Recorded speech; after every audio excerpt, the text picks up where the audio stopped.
To all who come to this ragged place, welcome.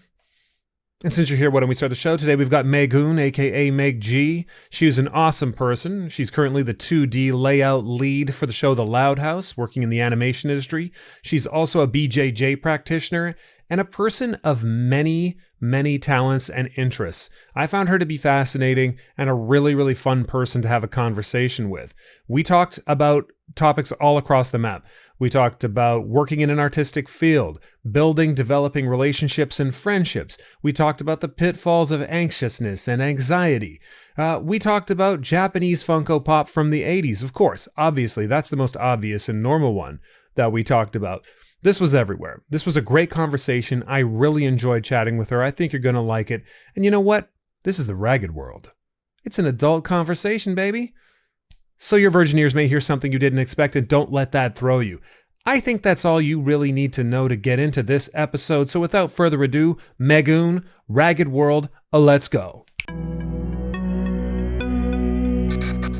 All right, so how are you doing today? Thank you for being here, by the way.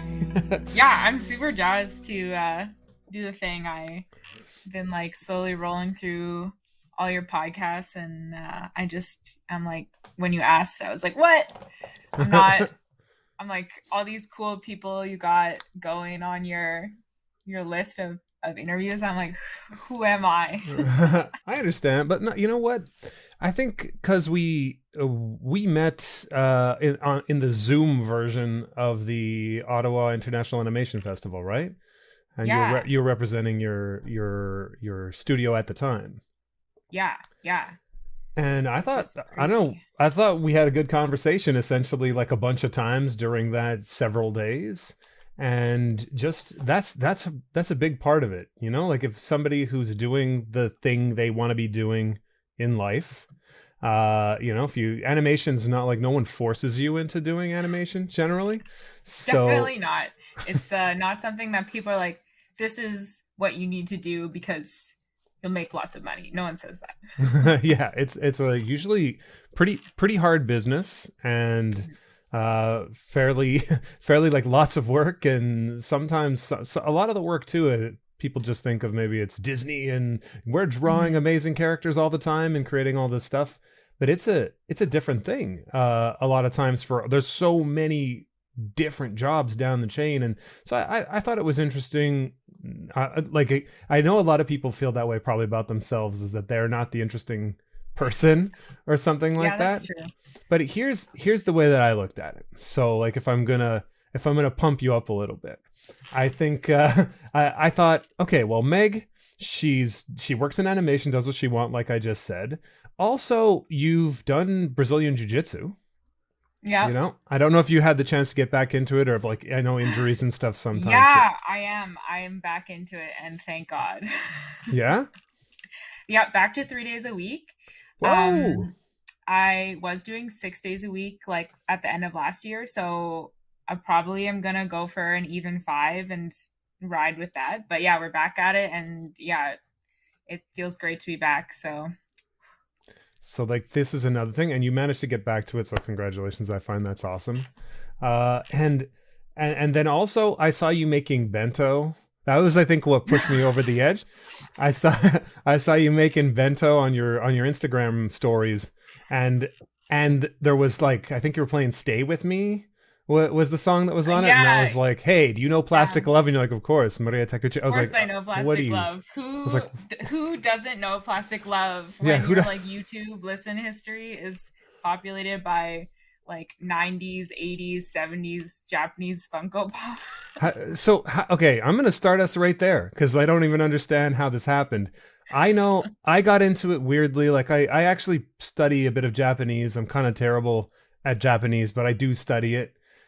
So there was a month where I was doing only Japanese everything.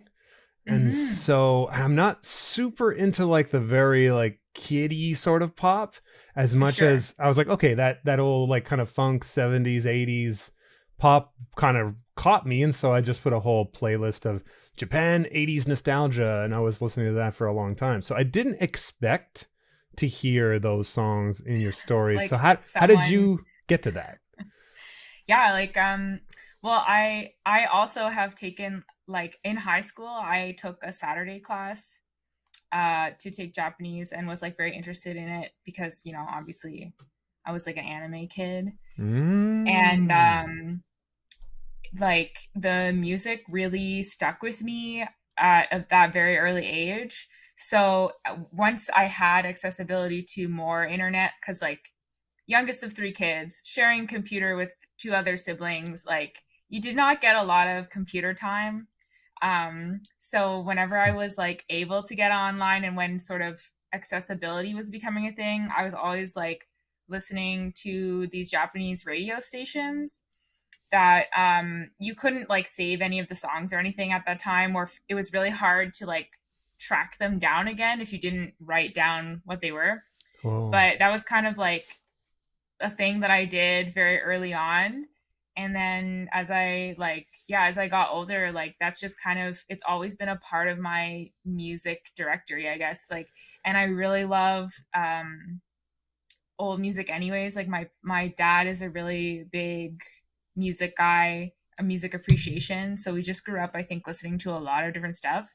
Wow. So the nostalgia sound is like, even though it's not nostalgia for me, like it, I really love it and I'm really drawn to it. So, um, you know, yeah, just like hours perusing on YouTube because I don't have an iPod. I don't have like any music downloaded on anything anywhere. I just Nice. listen to whatever I feel like clicking on that day. And so Mm. because I was listening to a lot of artists, female vocalists, I guess, like it just naturally came up in my suggestive to watch one day and it was just, you know, from It there I was was like, off oh, from what a there. great You were song. off and running. Yeah. Yeah, so I love that. I really love that nostalgia sound and it has like such like a calming feeling. And I do listen to some of the more like you're saying like kiddie pop, Mhm. um Yeah, but yeah. definitely It's very popular. I don't know. For me, yeah. sometimes it's a bit much.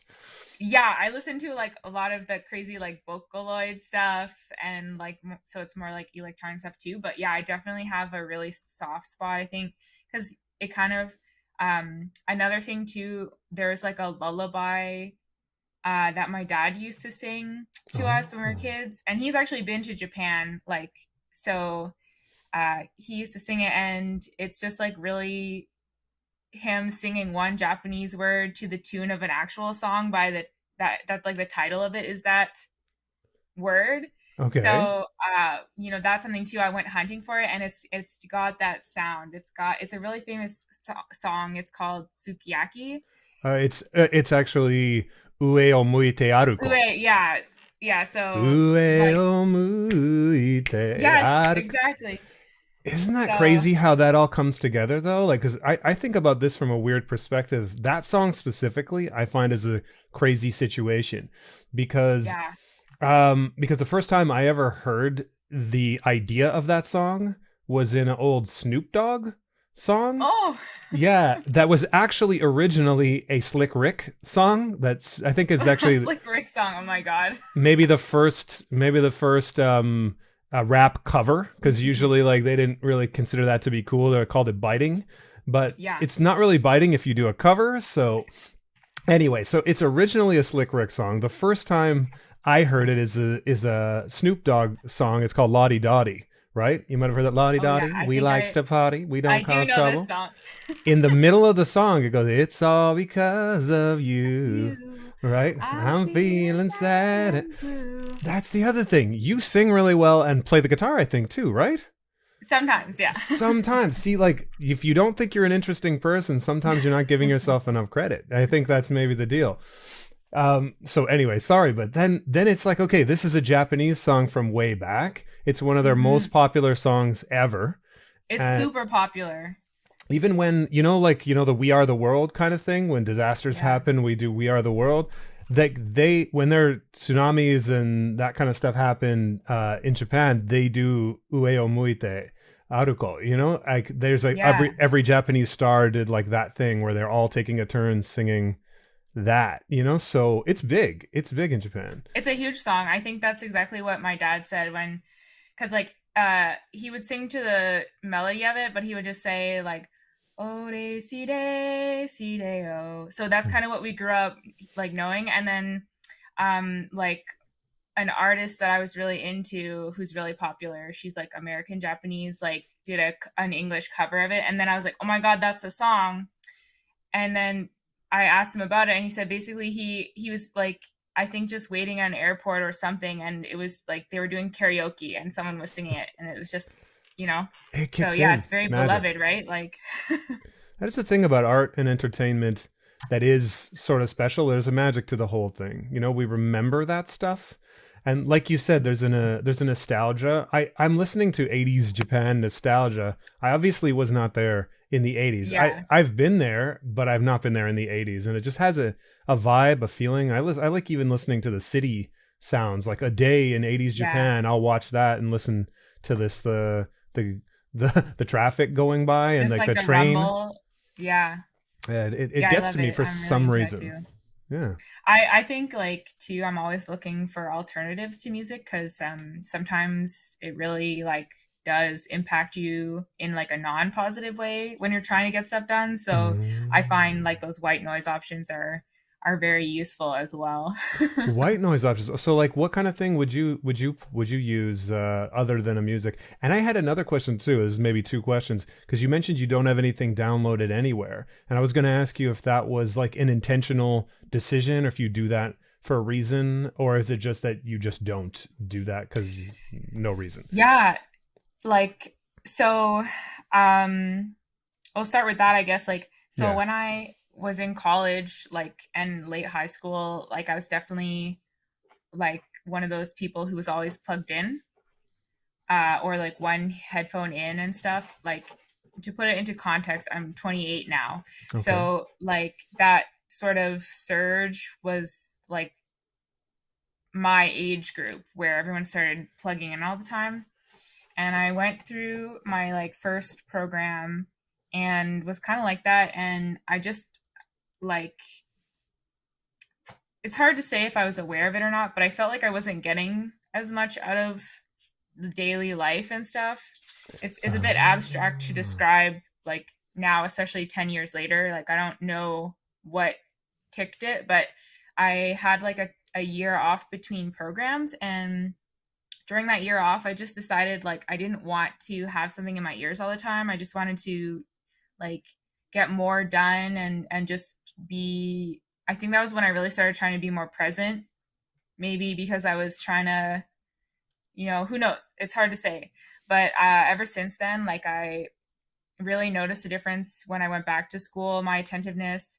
And then like especially with like figure drawing, once I actually started teaching it, I really felt that it was something that when I was doing life drawing, I actually focused a lot better by teaching myself how to focus without anything to rely on. That's a good point. So I don't know the core of why I did it, but I'm really grateful for it because I did notice like between courses, I felt I was getting a lot more out of my class time. I felt I was distracted less. I was like fumbling with my, gear less. And even to this day, like I just got an actual phone like literally at the start of this year Nice. because I needed one, So I'm very like for a millennial, I'm very anti technology at times, I guess, because I just think that I noticed in myself like a lack of attention and a lack of focus. And I still get that way sometimes, but I find overall I have more control over it. Mm. So, and then That's obviously, like, fantastic. yeah, I felt really good about it. It's really tough because it can be an aid for focus, but I think like I really view focus as a skill that you do have the ability to try and like bolster. So yeah, it made me Mm. kind of an unpopular life drawing teacher because for the first semester in my classroom, they weren't allowed to listen to any music, and it was just like you must learn to focus in the awful clinkety clackety scritchety scratchety like room of just noises. But so honestly, like my alternative to music a lot of the time is actually just like not even putting the headphones on, just keeping them off, and just like whatever room I'm in, wherever, if I'm at the studio or not, like just letting the noise kind of filter into what it should be, which is background noise. So it doesn't work all the time, but I think I'm just so used to it that it works really well for me. And some days Wow. it's a mixture of both. So I think that's fantastic. Actually, you're absolutely right. I guess even though you may not have, I know when we're younger too, we may not have like a good idea of exactly why we decided to do something. I remember when I was mhm. that age as well. I can relate to that because I stopped watching any kind of television like program. Like I Oh, just stopped and I cut it out. interesting. I never again. Well, mainly because like at the time, and I mean like TV. You know, like Yeah. I still was on the internet and stuff like that, and I would watch some things there, but only if I chose to watch it, and Mm. it had no ads. Because I think just one day I was like, "Okay, there's like 10 of the same exact ad, like it That bookended." just played over and over and over again. Yeah, like Yeah. there's four ads for this show. They play for 5 minutes. The show plays for 3 minutes. I have like a whole Hmm. timing thing, so it's just like, hey, the ads are longer than the show. I'm like, I'm out. You know, like I'm like, Yes. that's it. I'm out. You're trying to hypnotize me with your ads. You know, You so can do it. You can break down every 22-minute episode to find that extra 7 minutes of adverts equally placed or dispersed throughout the show to fill absolutely that true. 30-minute time block. Absolutely true. And so that was a thing that I did there, but I didn't actually think as far as you did, where you remove even the music or any distraction. Actually, I had a martial arts teacher who was like 74 and he was ripped and shredded and was like he was yeah, he was awesome, but he would do that when we did workouts or anything like that. And all of his workouts were no music, no Yeah. anything. We just train. And I You think know, that was it's a really interesting that you say that too, because I actually didn't really realize this about myself either. But I used to like go to the gym and um, like yeah, I would just like almost enter like a meditative state, but I never have anything in. And then I'll like my girlfriends and stuff who would go, they're like they have to like put their headphones on. So when I'm trying, if I am talking to them, it's like they can't hear me, but I'm like unplugged anyways and just like able to like zone out, I guess, without having it. So it's funny. The workout space is another interesting place for it, like yeah. to learn how to concentrate because you should be concentrating. Yeah, learning how to concentrate without an aid. Because I Yeah. don't know that we even think of it as an aid sometimes. Like, do you even think it's like, oh, I just have music on. It's nice, you know? I think like you should be aware of it as that because like people with different kinds of attention disorders or exceptionalities like could really benefit from it. But yeah, I think I would never want it to just be something I exclusively relied on. Or again, like, yeah, it's an aid and you should make space for it where you need it, but then don't forget to try and work a little bit on that skill because it could be valuable in times of, I don't know, crisis. Who knows? It seems silly to say it that way. Because Why? mostly I just am Why like, not though? it's useful for work. Like, It is useful for work. It's useful for everyday kind of stuff. But I yeah, think I like that you think that way. Do you often think of times of crisis as like prep? Like not I'm gonna say prepping, but like perpetually. yeah. Oh, Yeah. that's see. This is awesome. This is awesome. And you know, like so. In what ways? In what ways do you go in that Um, direction? Because I I'm think, I definitely think, that way. yeah, I think like I just definitely have like an anxiety disorder, whether it's caused from some undiagnosed ADHD that has manifested now in my older years as a full blown anxiety disorder, or vice versa. I have symptoms of ADHD classically undiagnosed in women because I have an extreme anxiety disorder. But I've always been a very uh, like gloom and doom person since like I can remember 6 years old. It's my sixth birthday the next day. I'm 5 years old. I'm in the corner of my bedroom, like awake at night, like, and I'm thinking about, oh my God, I'm turning 6 tomorrow. I'm getting older.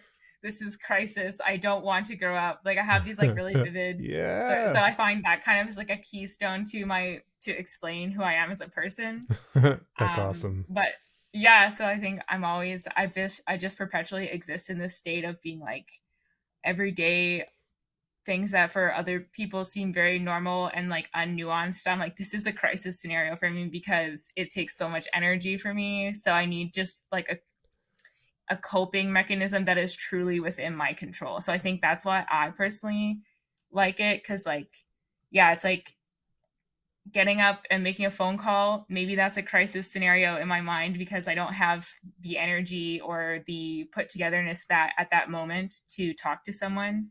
So, Yeah. like, it's kind of a silly over exaggeration, I guess, of the word crisis, but that's how it feels sometimes. So I think that's where it stems from, probably. Like, I have a real need to be able to tap into a space where if I feel like there's too much going on around me, that I know is obviously not in my control, how can I like get back to a space where I feel like I at least have control over myself?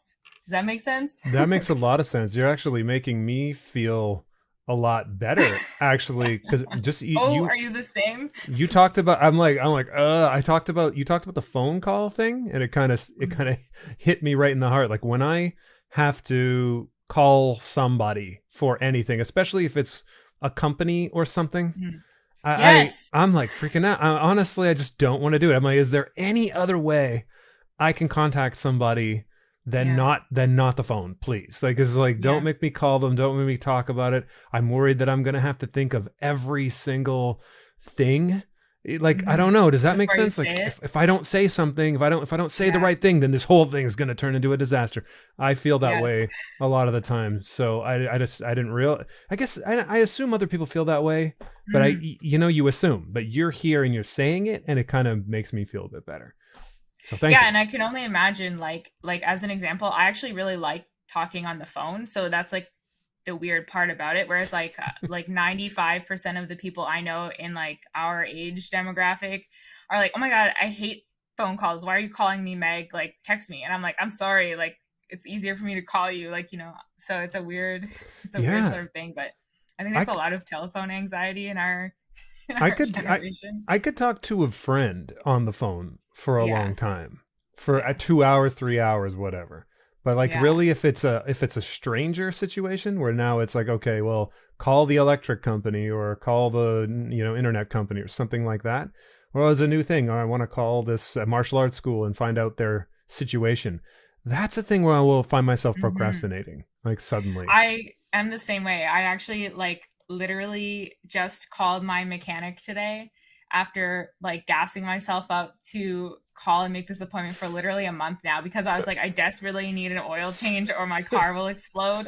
And like it took me a whole month and hitting over the number of clicks when it's like suggested to get your oil changed because and he's so nice and he's a wonderful person and I'm so happy every time I stop by because we always have like a great exchange and he's a great mechanic, but like even that again that level of kind of separation where it's not like calling your homie or whatever, like yeah, Hmm. I was just like, oh my God, this is so stressful to me. Calling the dentist, calling the doctor, calling the vet, like it causes so much like crippling anxiety. I totally understand. And I don't know Yeah. why. Like, I just think I sound like an idiot all the time over the phone because I forget to say things and then I just like word vomit to make up for it at times. There's so many things. That's so awesome. I'm with you. Look, I'm with you. I didn't know I was with you, but apparently I'm But with you. I guess that's on the same anxiety. page. Yes. I know. I think a lot of people are feeling anxiety these days. It seems like a common word, like it's almost a buzzword these days, where you hear Yeah. anxiety. I didn't know really that was anxiety until recently. Somebody was saying like, okay, Mhm. so you're always nervous all the time about everything. I was like, that's anxiety. I'm like, oh, is it? Yeah. I guess. Yeah. It's hard because too like there's levels to it. Like I think for a little while people were throwing it around kind of like carelessly almost. Hmm. And there's like I think there's nerves and there's anxiety in a situation and then there's being anxious. And then there's having anxiety, right? So there's all these like different like levels to the word. Like I can actively say I have anxiety generally speaking as like again probably a disorder, not just because my counselor has told me so, but like but because like yeah I feel perpetually on edge, um and know that like I have thoughts that like the most relaxed people in my life, they're like, how did you even get here? We just like woke up and sat down to eat breakfast, and it's like there's nothing happening. Why are you that, like, what's going on to be that way? So there's clearly, then you're like, you never felt this way, and they're like, I mean, maybe when I was like in 8th grade and had to get up and do a speech, and I'm like, oh, okay, I see. I see how it is. So it's like there's lots of layers to it, but I think, yeah, generally speaking, I think there's more level of anxiousness like globally, and like Mm. there's so much stimulation constantly from the world in general and the way that we're expected to interact in the world, that like of course 95 of us are coming in and out of anxiety attacks or just generally anxious, like way more than the percentage of our parents' generation who That would make lived day sense. to day. Yeah. Like with I guess with I'm going to say with the internet, it sounds like the Yeah. oldest person in the world, but I know. with all these different media sources that are possible, I do feel like if you are like even a normal person, like I'm not saying normal person, I don't know, I even know. if Normal. Sorry. you don't have if you don't have a lot of anxiety, I could see you Yeah. could be anxious a lot more simply because how many attack vectors, for lack of a better word, Yeah. can Yeah. you just find? If you want to find a million possible problems that could maybe happen to you, you can find Yeah. them. They're kind of out there and they're very visible, and you can see a lot more of the facade of many of the systems that are around in our Hmm. world. And that's like, oh, none of these systems are actually perfect and all of them have a bad side, and oh my god. So now there's all these attack vectors that I think can you just perceive a lot more danger Yeah. at all times, and you're worried about how you act and what you say and who you are and what that person's going to do. And then what about the outside, this giant outside universe that's getting encroaching in upon you at all times. So I could see that, but I guess there is a difference too, though. It's just having, okay, well, now I can't make a phone call, even though like that's more the anxiety side of things than anxiousness, I guess, like we're Yeah. And obviously, like, I think person to person, like, it's going to vary, but I think, like, genuinely, that could just be a general source of anxiousness now, like you said, because it's a generational thing. Like, so like, the regular person could totally have general anxiousness over doing that task because it's less of a common thing that we have to do in our day to day. So so that's what I mean. There's so many layers to it, and like, yeah, like attack vectors. I'm thinking of alien invasion with like when the swarm, they get you, they get around you, they and come to you're get you. trapped. Yeah. So like I think it is true. There's where society has moved to a space with like technological advancement that we're just like bombarded with so many things every day, all day, and the pace of our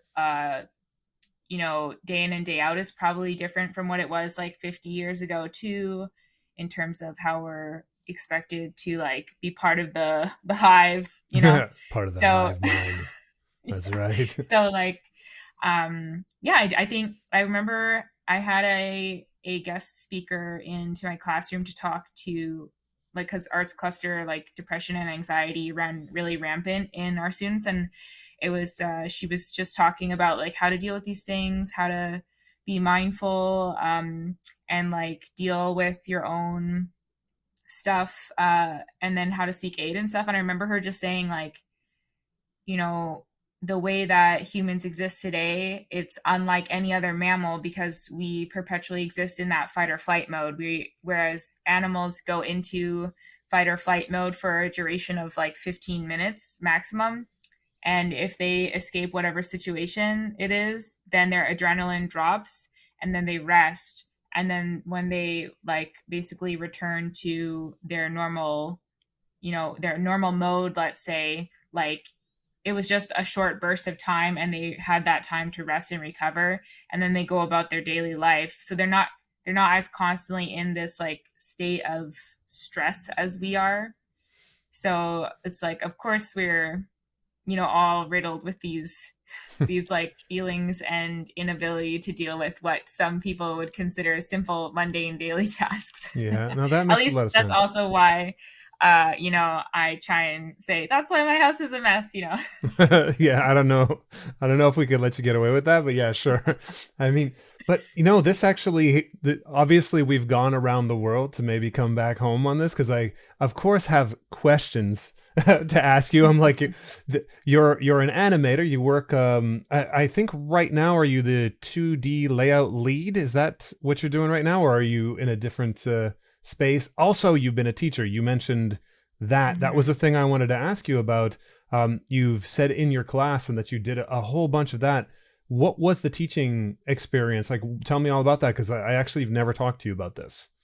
Oh, I guess that's true. Yeah, maybe it's never come up. Yeah, I and just was like, also, congratulations on finishing your teaching. I think that's all I've said to you yeah, about that. that's So right. That's right. Because I finally escaped the multi-job lifestyle I was leading for like for wow, basically my whole adulthood.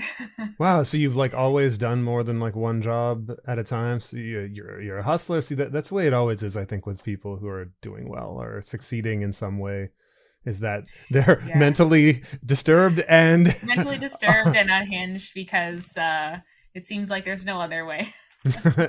maybe maybe you have to be a I little think bit there's crazy other to go ways. I think forward. it just happens.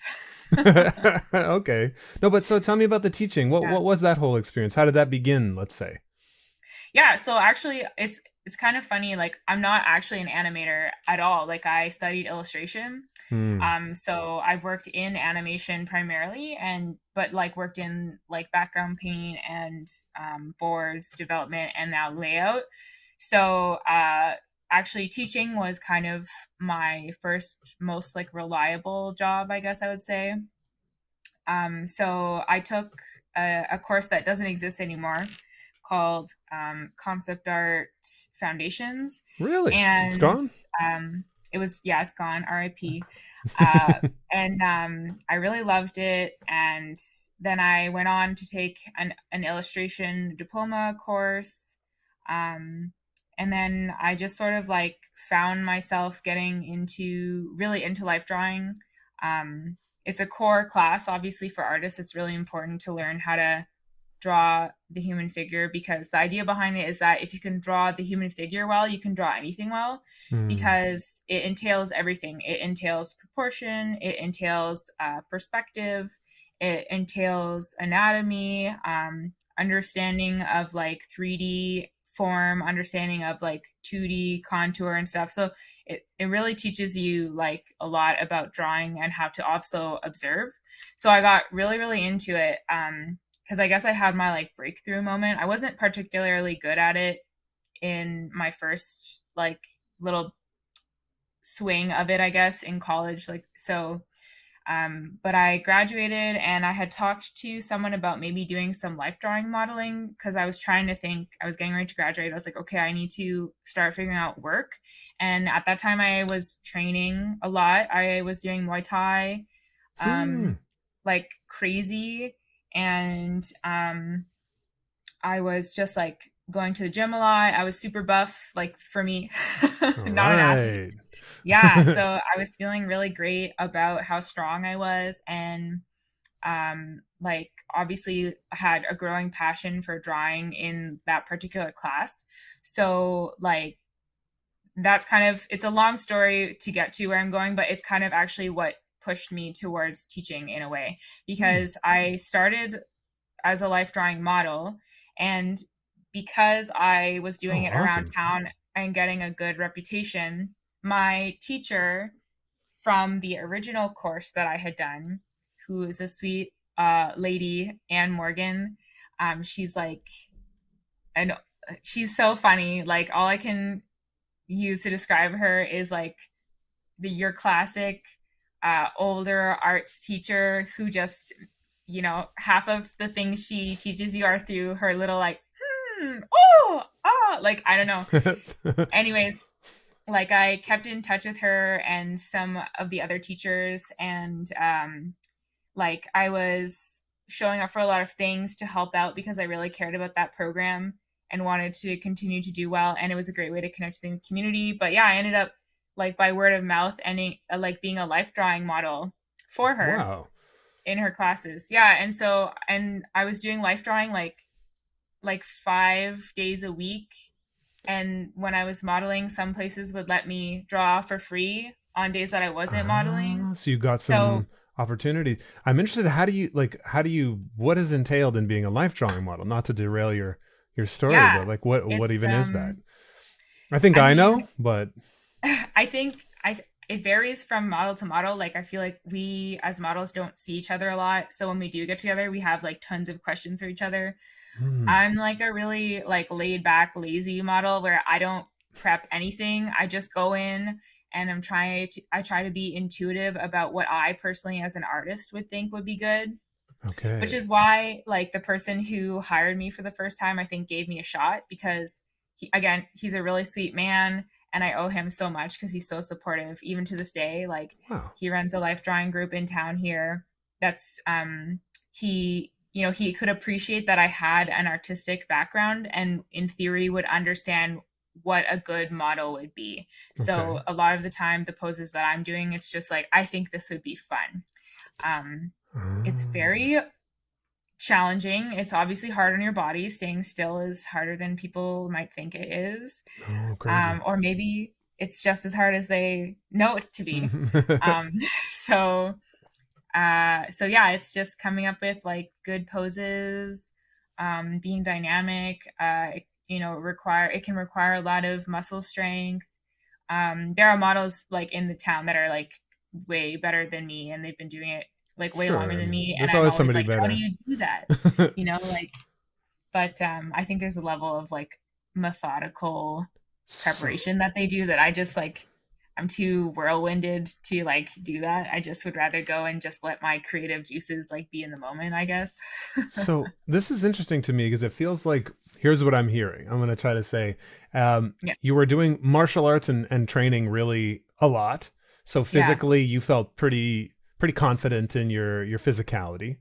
Yeah. Also, at the same time, you had an interest in illustration and learning to be better at this, Yeah. and that led to like becoming a life drawing model, which Yeah. also led to becoming better at being an illustrator, which Yeah. eventually led to teaching at some point, I guess, like a teaching illustration or be getting into the animation industry as well. Like that. This is exactly it. I think Wow. you hit it like I, I fi- 100%. isn't it crazy? Like I find that's crazy. That's life right there is interesting. Like it's a series of things, but like I don't think we would instantly think that martial arts would lead to it. But like, doesn't martial arts often lead to so many different things in life that are a bit different? Not that you weren't Yeah. illustrating before, weren't interested in art Yeah. before, but like it led you to that kind of path. You met all these It great like people.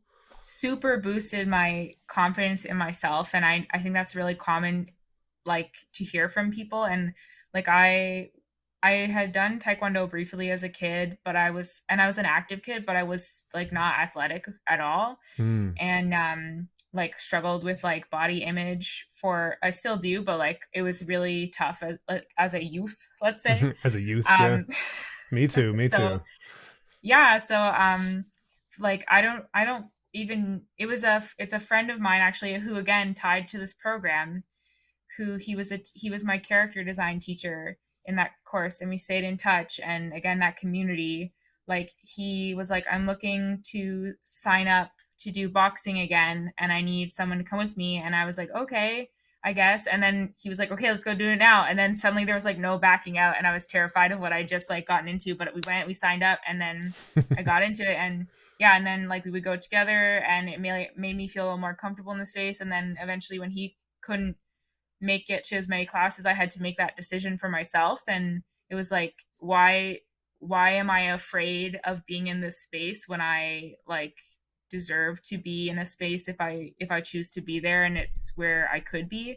So it opened up a lot of doors and I started teaching kids classes as well through a franchise program at the same time and I Hmm. like same thing like I do think that there was probably people had told me in the past that I would probably make a good teacher, but I didn't really think about it because I hated kids, first of all. Um, I was gonna say little um, bastards, but I guess that's not yeah, nice to say. they're fun, but they can be a lot. So yeah, so I think like it is exactly as you described. Like I just had so much more confidence in myself and being in front of people and I'm actually a very shy person, which people kind of laugh when I say that, I think, because Mm. that's maybe not how I present anymore.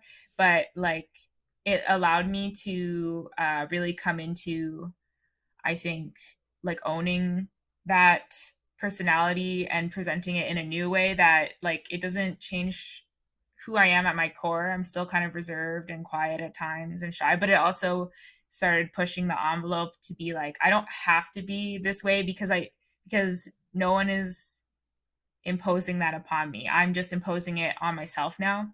I think that Mm. space really told me that I didn't have to be quiet and like reserved out of necessity anymore, which I think Wow. was what I was doing.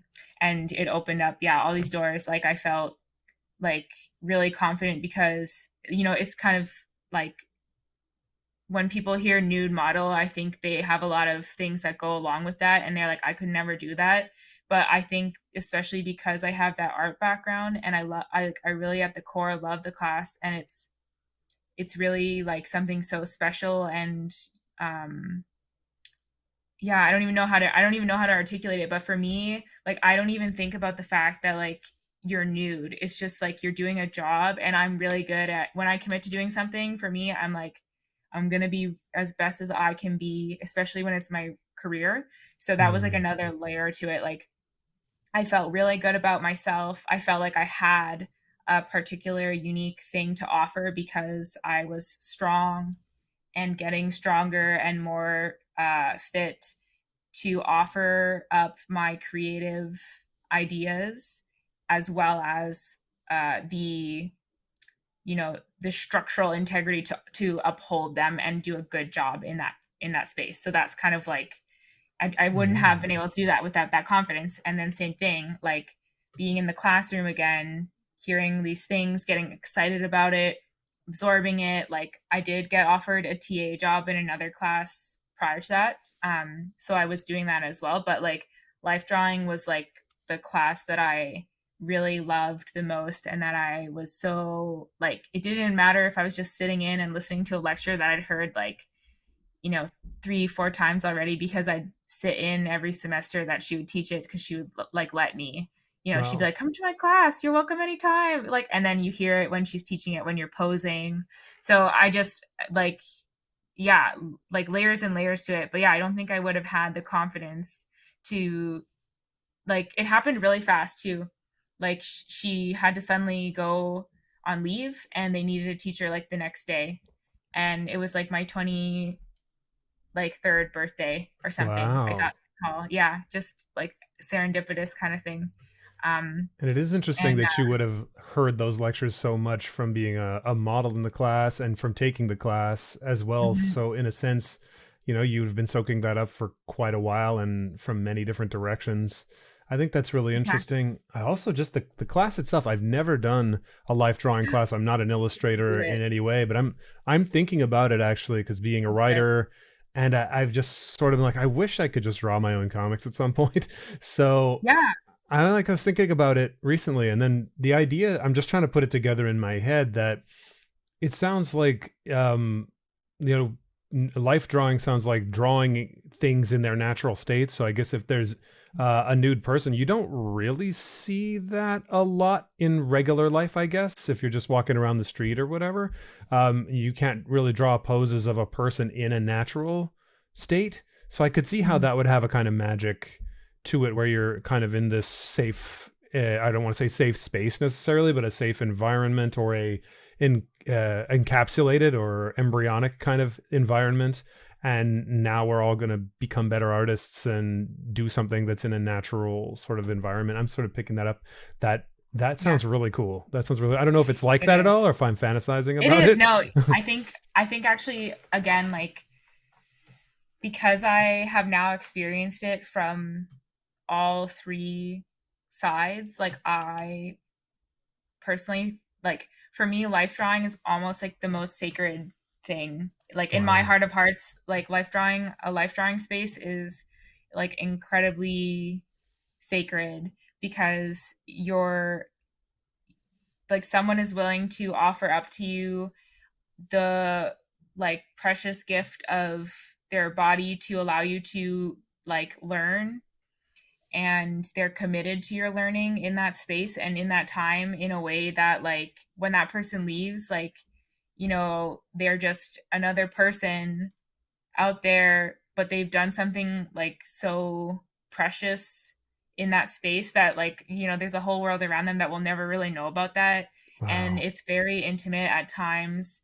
And there is, again, like, yeah, like a level of trust that you as an artist and a student are going to respect this like really intimate private thing that you're offering up to them, because you both know that it's like really vital to the artistry, let's say, and then the Mm. teacher as well in that layer. Obviously for me, like, I really truly like wish I could go back and reteach this first like 2 years, because I was just like still trying to be what the person prior to me was, and didn't give them like everything. Now that I'm like, I am truly a conduit for you to learn through. Like, I know so Mm. much now how I can offer you all of these things that were offered to me. Like, there's such a, I really think being a teacher is so important as well. Like, I think it's a really, if you want to get again like that preciousness to it, that sacred position Mm. to offer up something so special is like guidance, right? So whether it's a Oh. teacher in like a life drawing lab, or someone who's just a natural mentor in life, like there are so many teachers out there. I think it's like something really sacred in my heart as well. Wow. It's a big deal, which is just why I have a lot of anger towards people who are bad teachers purposely, because they don't Uh, care. yeah, So that's rough. I guess that can really be something that brings up the rage. This leads me to something you mentioned, sacred, a few times, and usually I ask people, what does beauty mean to them? But I would actually Mhm. like to ask you, what is? I might ask you that anyway if you want to answer it, Yeah. please. But keep it in the back of your mind. But I Yeah. think I would like to ask you, what does sacred mean to you? What does the word sacred mean to you? And what do you mean when you talk about something that is sacred, or what is that? I think it's probably like, I think the like moments or ideations in my mind that are sacred are more like a very honest uh and like vulnerable exchange that like both parties just couldn't get without the other. I think that's really like what it is to me, if that makes sense. Wow. Like, I think like most of the things that I consider to be like really sacral are stuff that there's an exchange happening between one Really? thing and another, or one person and another, that like you require one another's input and output in order to continue doing whatever that is, if that makes Wow. sense. So it requires an exchange of some kind between Hmm. people, and in a maybe a vulnerable space. That's kind of what I heard. Like you're both in a Yeah. somewhat vulnerable giving and receiving position, and Yeah, that to you are those types of scenarios are what is sacred.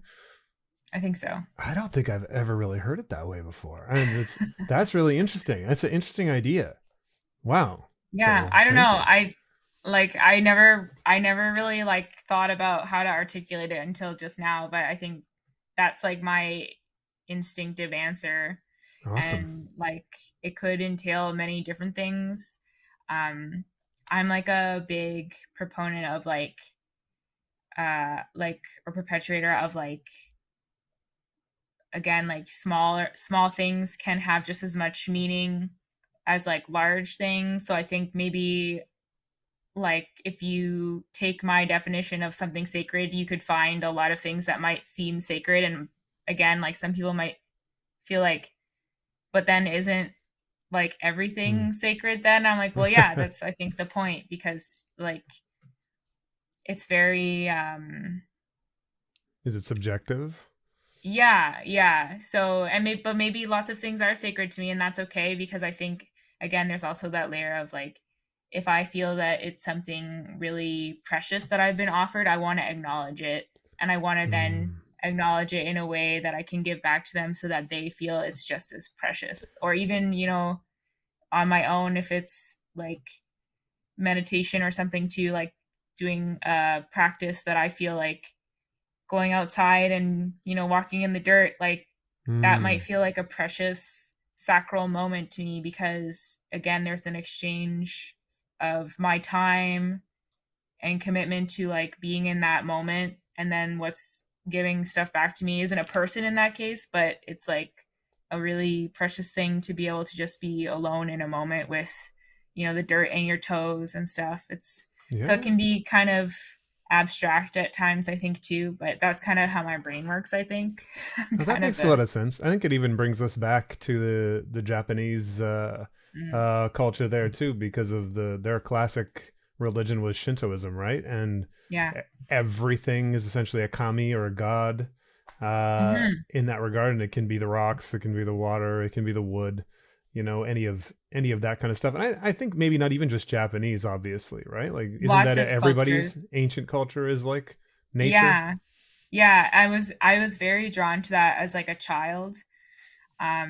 And like I remember even in my like younger years identifying as polytheist before I even really knew what that was. Let's Wow. say like I remember hinging on that word somehow and it stuck with me for Wait, a when period of did time. when did And you learn the word polytheist then? Like, when were you I identifying honestly, as that? yeah, I honestly like have no clue. Like I think it must have been in elementary school sometime. I think Huh. we just were doing like a unit or something, or and by that time obviously I'd probably seen the film Hercules. And so but yeah, I remember verbalizing it at kind of a young age that I just felt that everything had a spirit. And so like I've had quite the journey with I think my spiritual practices and beliefs, but now I definitely yeah, I think that it's shaped a lot of other values and beliefs that I have. And yeah, that's why I think that exchange between things or people, there's a level of uh, ceremony there, I guess. Yeah, ceremony or the sacred can be infused into those types of things. Oh, that's Yeah. really cool. That's really cool because, of course, that's another thing I was going to ask you about. But I mean, I do actually think, again, I'm going to say I think you're an interesting person in this regard because, and then a lot of times I guess people who are interesting don't see themselves that way. But yeah, because I often ask you questions about this when I see posts on Instagram from you Mm, about like, yeah, oh, that's it's a true. it's a change of season, so I'm taking these, like herbs and flowers and things Yeah. and putting them together and having that be a kind of, I don't know, offering to the season, I suppose, that you tend to Yeah. do. And Yeah. like, sounds like you got into that when you were really young. I think there was always like a kernel there, and I didn't really like know how to identify it. And especially with like right now it's obviously really important to talk about like how cultural appropriation is happening and such, with like practices being maybe preyed upon or taken advantage of from different types of faiths and such and like cultures. But I always had a really big um, appreciation for indigenous practices, and I always felt very, I guess, like interested in it. And Hmm. so yeah, as I've aged and like kind of grappled with what does it say about me as like a prominently just um like Caucasian person, if I'm dabbling in those sorts of things, like do I have a is there's no space for me, is there, what is it, Hmm. like I mean I have family who is indigenous, but I'm so separated from it that I could never and would never, take that um No, I and run with understand. it because, right, you know what I'm saying? I know what you're saying. Um not to get like it's a touchy subject, so that even like articulating feels like, oh no, I It don't want feels to, difficult, but I yeah, I do don't want to understand that say it something. it sounds like you have what is an appreciation for something, and it does Yeah. resonate with you, You know, so there is that. There are things I think Yeah, from a lot of cultures that maybe even help to bring us together because it yeah, resonates with us. Um, exactly. yeah, so I could see that, and I think that's probably the direction you're taking it from. Is Yeah, well, it helps me ask those questions about like that hard stuff and then being like, okay, so like where am I at in terms of my own personal spiritual beliefs and like why does that matter? And it actually helped me like yeah, really connect to I'm trying to connect more now to like my Celtic roots. And mm. so I actually really personally now um vibe, I guess, with like the witch community. And that's where I found myself the last like 2 years, 3 years. I always kind of dabbled in the spiritualist community and have done like spiritual sessions with like some of the shop owners in town and I have crystals. I'm a woo-hoo girl, you know. uh, woo But woo. Hey, look, yeah, no like judgment, man. This is Ragged World. yeah. You, there is no judgment. You are who you are, and we want you here. We want you here. So don't worry about that. There's no judgment. Yeah, But it and I is woo think woo. yes, it's woo woo. Yeah, it's like the ooky spooky gimmicky kind of thing. Like, but I think it was as religion in terms of religion, I don't particularly care for it, but I do understand the sense of community, and so I think actually that was what I needed at that turning point was Hmm. a community to offer up the answers to questions that I didn't even know how to ask them, Hmm. and you know there were other people in my life actually who I had known for years who were like, I am an actively practicing pagan and consider myself to be not a witch but a spiritualist, or vice versa, like an actively practicing witch. When I would meet people again, as like ooky spooky as it sounds, like there was an instant feeling of uh, kinship, and it turns out that we actually shared again like that sort of underlying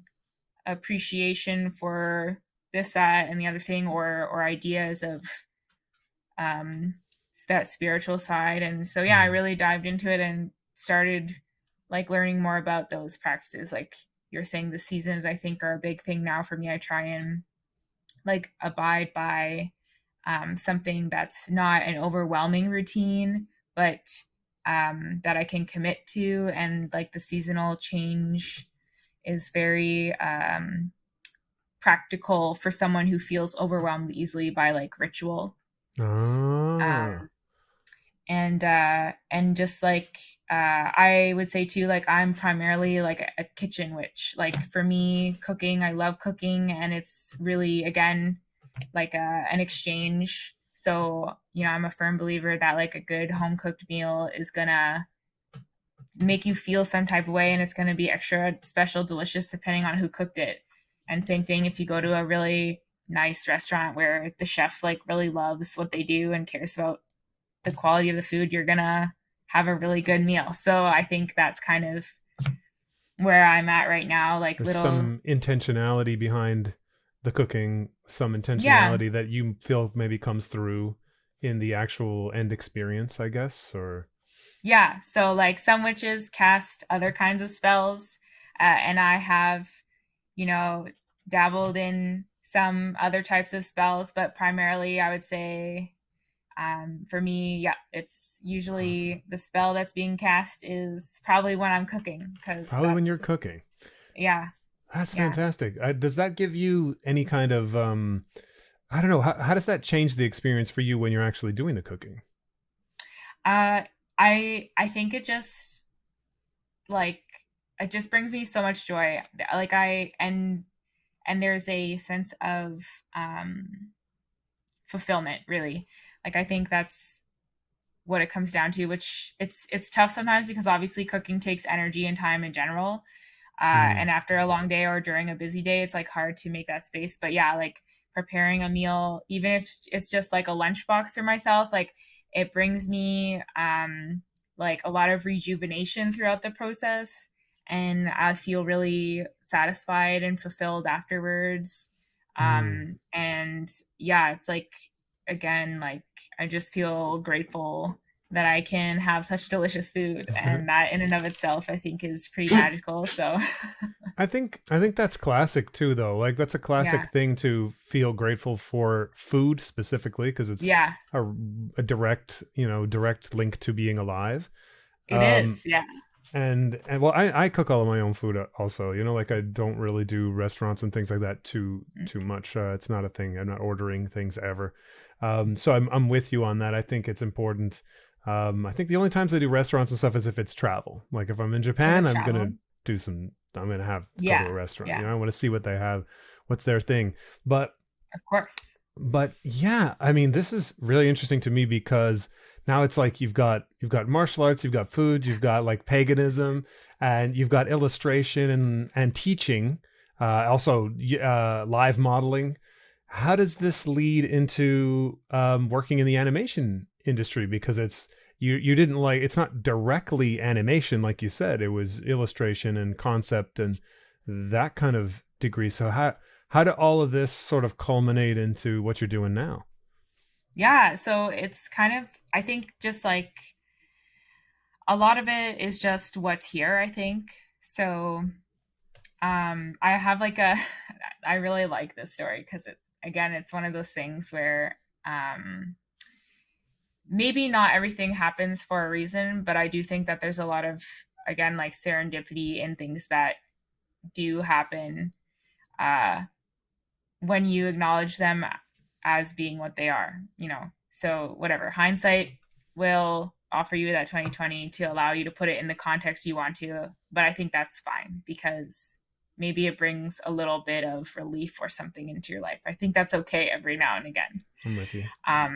But I remember like I was supposed to actually go into programming like Mm. in high school. Like I really wanted to design video games. I knew that. Uh, Oh. but I got to grade 12 and my math skills just tanked. Like I think I was just lying to myself from grades 9 to 12 about the fact that, like, when you're a kid, you're like really well rounded and you do pretty good in like everything. And then you get to a certain point where your brain starts to like go off in one direction, unless you're lucky and you stay well rounded. But I was not that person. But I was like trying to uphold this like failed gifted kid uh facade, I guess. I see. Because And like you were doing really yeah, great for a while in just like the whole area, but then it turned out like maybe when things started to step up a notch in certain areas, it became hard. Is that the sort of the yeah, story? yeah. And like it's normal. It's just not how my brain worked. So equations make me feel dizzy, like I don't want to look at Oh, that. good.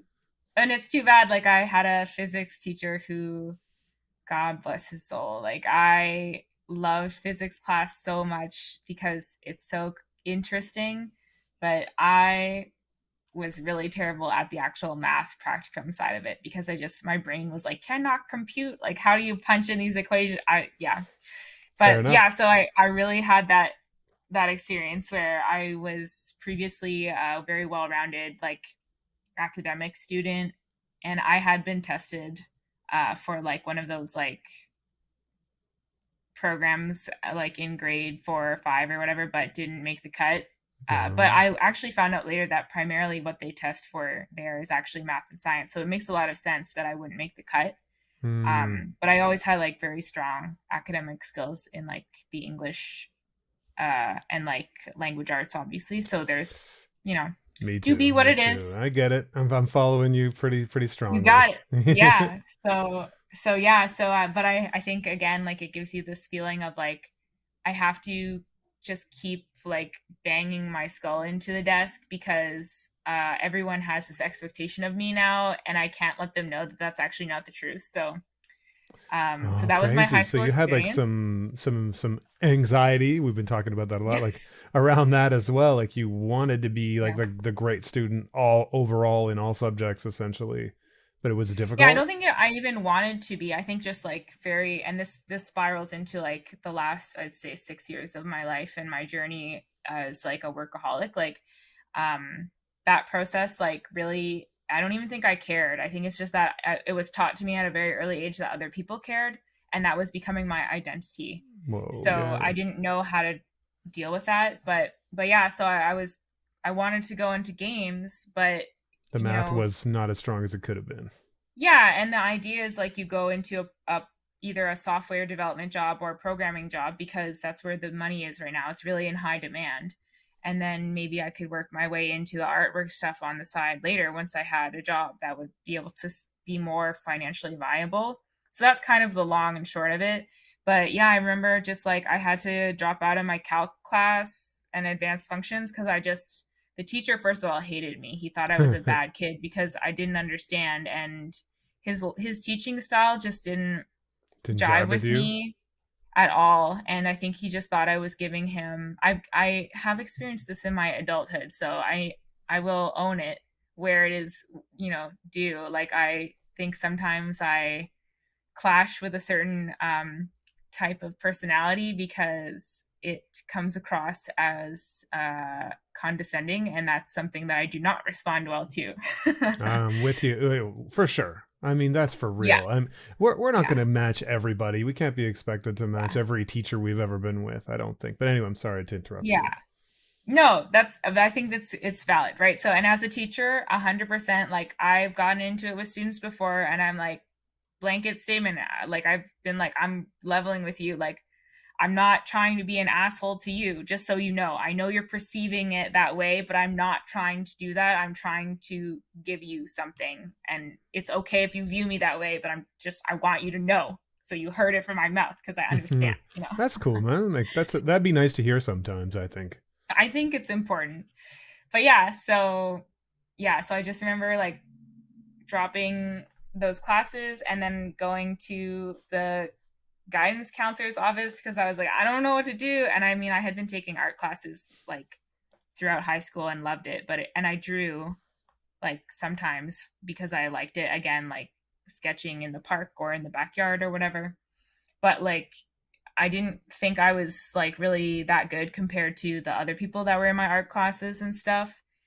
And it just didn't seem like a viable thing to head in that direction based again on what people were telling me. Hmm. But we were scrolling and he was like, what do you want to do? And I was like, I want to design games. Like I want to create the worlds that are inside them, like visually. And we were scrolling through, like, because I guess Algonquin had an open house, Oh, that's coincidentally. Algonquin College. There, that's like Yeah, an art college, right? Am I right about that? I don't live in Ontario, so I think it's a arts and technology, I don't know, business. They have a oh, big business school. They do everything. If they're okay. if So they're they're a not college. officially an art school, they kind of are. Like they have big arts programs, so Oh, okay. So it's just like it's a college essentially. it's a Then college, yeah. Wakata. Um but yeah, like I worked there for 6 years. Can't tell you anything about what it is now. All right. um oops. You like? I But don't yeah, know. no. I don't know. It's a Yeah, but place. It's got art. There's business. that's exactly it. Cool. It's like basically the most like well-known college in Ottawa, I think. I know it, and I saw So, some cool people at actually that animation festival. They often are from yeah, there, and like they're super frequently. cool. Yeah. We have a huge animation program. Oh, awesome. Like yeah, so and then we found this course which was of course the concept art foundations course. At the time it was called Intro to Concept Art. Oh, But I was intro like, too. that's it. I was like, that's the word I'm looking for. And then yeah, and then like the rest is history. I like proved to myself, and I think to my parents, who were not unsupportive, but I think like I said, there's this kind of worry Yeah, they weren't as sure if you weren't sure, or that kind of thing. Like, hey, yeah, you maybe you switched directions a little, and now they're not sure if they can back yeah, this or again idea. like that viability of an artistic career. Oh, yeah, I didn't even think of that. Yeah, of course. Mhm. And But yeah, nowadays, so it's that not really that as much. Like it's not as recently, much. you can see it I all the mean, I think time. there's still conversations about it because I've had conversations with students, and it seems like it's still kind of perpetuated. But yeah, like Mm. so we go to this open house, and I go with my mom, and we go and we talk to the instructor, and then we talk to the coordinator of like the pre-animation illustration program. And then we walk away, and she says, I think you should take the pre-animation and illustration program because it sounds like there's more options if you do that. But then I was like, I don't want to be an animator. Like, I know for a fact that's not what I want to do. This is a serendipitous thing that I was getting to. Okay. Words out of my mouth at like 17, 18 years old, being like, I do not want to do that. I want nothing to do with that. It's not for me. And I know that already. And then literally like fast forward to like 4 years ago, I find myself as a person taking time away from the animation industry, not doing animation, but like being part of it, going back and taking that very course because I was like, I could Wow. really use a brush up on some fundamental skills and I'd like to change which department I work in. And this seems like it would be a great place to just brush up and get ready for that. Like, so, Uh, but again, like I just knew that like I wanted to draw and I wanted to make ideas. So I think that was my push against it. Where animation, you think you just draw the same character over and over and over again in different poses. It's not even really what it is anymore because it's got a build and you do mostly puppet rigging, I guess. yeah, yeah, cut out and But whatnot. yeah, like with like harmony, right? Like Major you're rigs, sort of, yeah, 360 you're rigs, drawing and all less that. and yeah, you're moving more. So, but yeah, so that's kind of like the thing is like even though I still studied outside of that space, I very quickly learned from going to a bunch of networking events around town for anything art related, really, that I could get my hands on. Plus, I was doing life drawing and networking as a model and an artist stopping by. People get to know you, right? They recognize you. And so if you're there drawing and they saw you modeling, they'll be like, hey, like, didn't you pose like last week or whatever, or 2 weeks ago? And I'll be like, yeah. You get to talking and they're like, oh, I'm like, I work in animation. So I quickly started realizing that animation is the largest artistic industry in Ottawa. There's Wow. just no two ways about it. So yeah, like then I just, reached out and like a teacher of mine was really generous to like vouch for me and I didn't obviously apply for an animation job. I applied for a painting job, a background painting job, because what do you study in illustration and concept art? Digital painting. So Ah, there it so is. then the doors open and you realize in your little peanut brain that you're like, oh yeah, animation is a pipeline. There's like not just that one job, which looking at you, little like 17, 18-year-old Nagoon being like, you dummy, like so Well, yeah, so I always think about that. It's like a fun little like I said these things and then it's laughable because I actually ended up really wanting to take that course it's as a like more mature exactly what you student. wanted to do in the end. No, that Yeah, makes a lot sort of of. sense though. Like in a way. Well, like yeah, but I mean, how could you know? You know, like we always think You we know can't know. things when we're Yeah. 17, but like we really don't know things. So it's okay. That's the funny part about it because literally in every other aspect of my life, I was like, I am a fraud. I don't know anything about anything. But then this like one opinion, I was like, that's not what I want. So it's like, It's so funny. You had all these like it's so solid, and then the one thing that you actually did was like the thing you were like, I'm yeah, definitely sure about this one. yeah. And again, it's not. I think it's just that misunderstanding of what it meant to study pre-animation. I was afraid of getting pigeonholed in an art job that wasn't actually what I wanted to do. What I really wanted to do was a design job, and I Hmm. just didn't sort of like. I think it was a fear of being pushed again into a direction that I didn't have an interest in, or that I felt my true talent, which in my opinion, I'm a very mediocre artist, I would say, and I'm okay with that because my skill sets obviously are bolstered by other things, and I think I'm more of an ideas person. That's why I really liked development. I love coming up with like ideas, or if someone has an idea, like what can I offer them to try and like make it better, or riffing off of things, or I really like that collaborative ideation process, and I think that's where my skills are at their best, Hmm. is like helping foster that. Again, makes sense why I guess I went into teaching. But so there's like layers to that too, right? So these innate qualities I think other people were seeing in me, and that's why I ended up taking this weird path. But again, there was that kernel of it there somewhere. It's just Yeah. that I couldn't articulate it other than being like, that's not what I want to do. How dare you? That makes a lot of sense though. And I am interested too in what you think about like leaning towards your strengths, leaning towards your weaknesses, or even uncovering some of those things? Because it sounds like Mm. you had an entire journey of uncovering your own strengths and weaknesses, which sort of led into this vocation, realizing that, like, oh, actually my strengths really do work here very well, and the weaknesses are not what everybody said. How, oh, you're never Hmm. going to be able to do this or whatever because you're not strong Hmm. enough, maybe as an illustrator or something, like you're saying. But there was this whole Yeah. space for you to have your ideas, and this whole space for you to riff off people and collaborate with people. So how how do you think, I'm going to say people in general, although everybody's a little bit different, maybe how did you figure out how to lean towards your strengths or uncover your strengths, also accept the weaknesses, or Mm. maybe shore up some of those weaknesses to some degree, but maybe not focusing on them? Like, what's your concept of strengths and weaknesses in a person, from a personal perspective, I guess, is what I'm really trying to ask. I'm sorry I ramble and get her. Yeah, No, it's I go good. I around love the it. world to It's kind of good get to this because point. I feel like I talk like way too much all the time. So I'm like, please talk more so I'm not talking constantly. No, it's totally good. It's like your point here is to talk and talk about yourself. So it's Yeah. really, don't worry about it. But at the same time, I am definitely curious about that, because I do think it's a little weird, even for myself, like figuring out where I'm strong and just not really worrying as much about what the weaknesses are. Like, I always try to go, oh, if I'm weak there, I better work on it and Mm. get better at it. It's like, but is that really the best use of my Of your time? time. Yeah. Yeah, is that really the That's an best? interesting one. I think there's like it's kind of funny because I did like an interview with um like one of the classes at the college for like a um fundamentals, like art fundamentals in business or whatever. So they talk to industry folk about stuff. And one of the questions was like, but why layout? And it's actually because I am not good at layout. And Really? my ultimate desire is really to create like a world that you can like fall in love with and enter.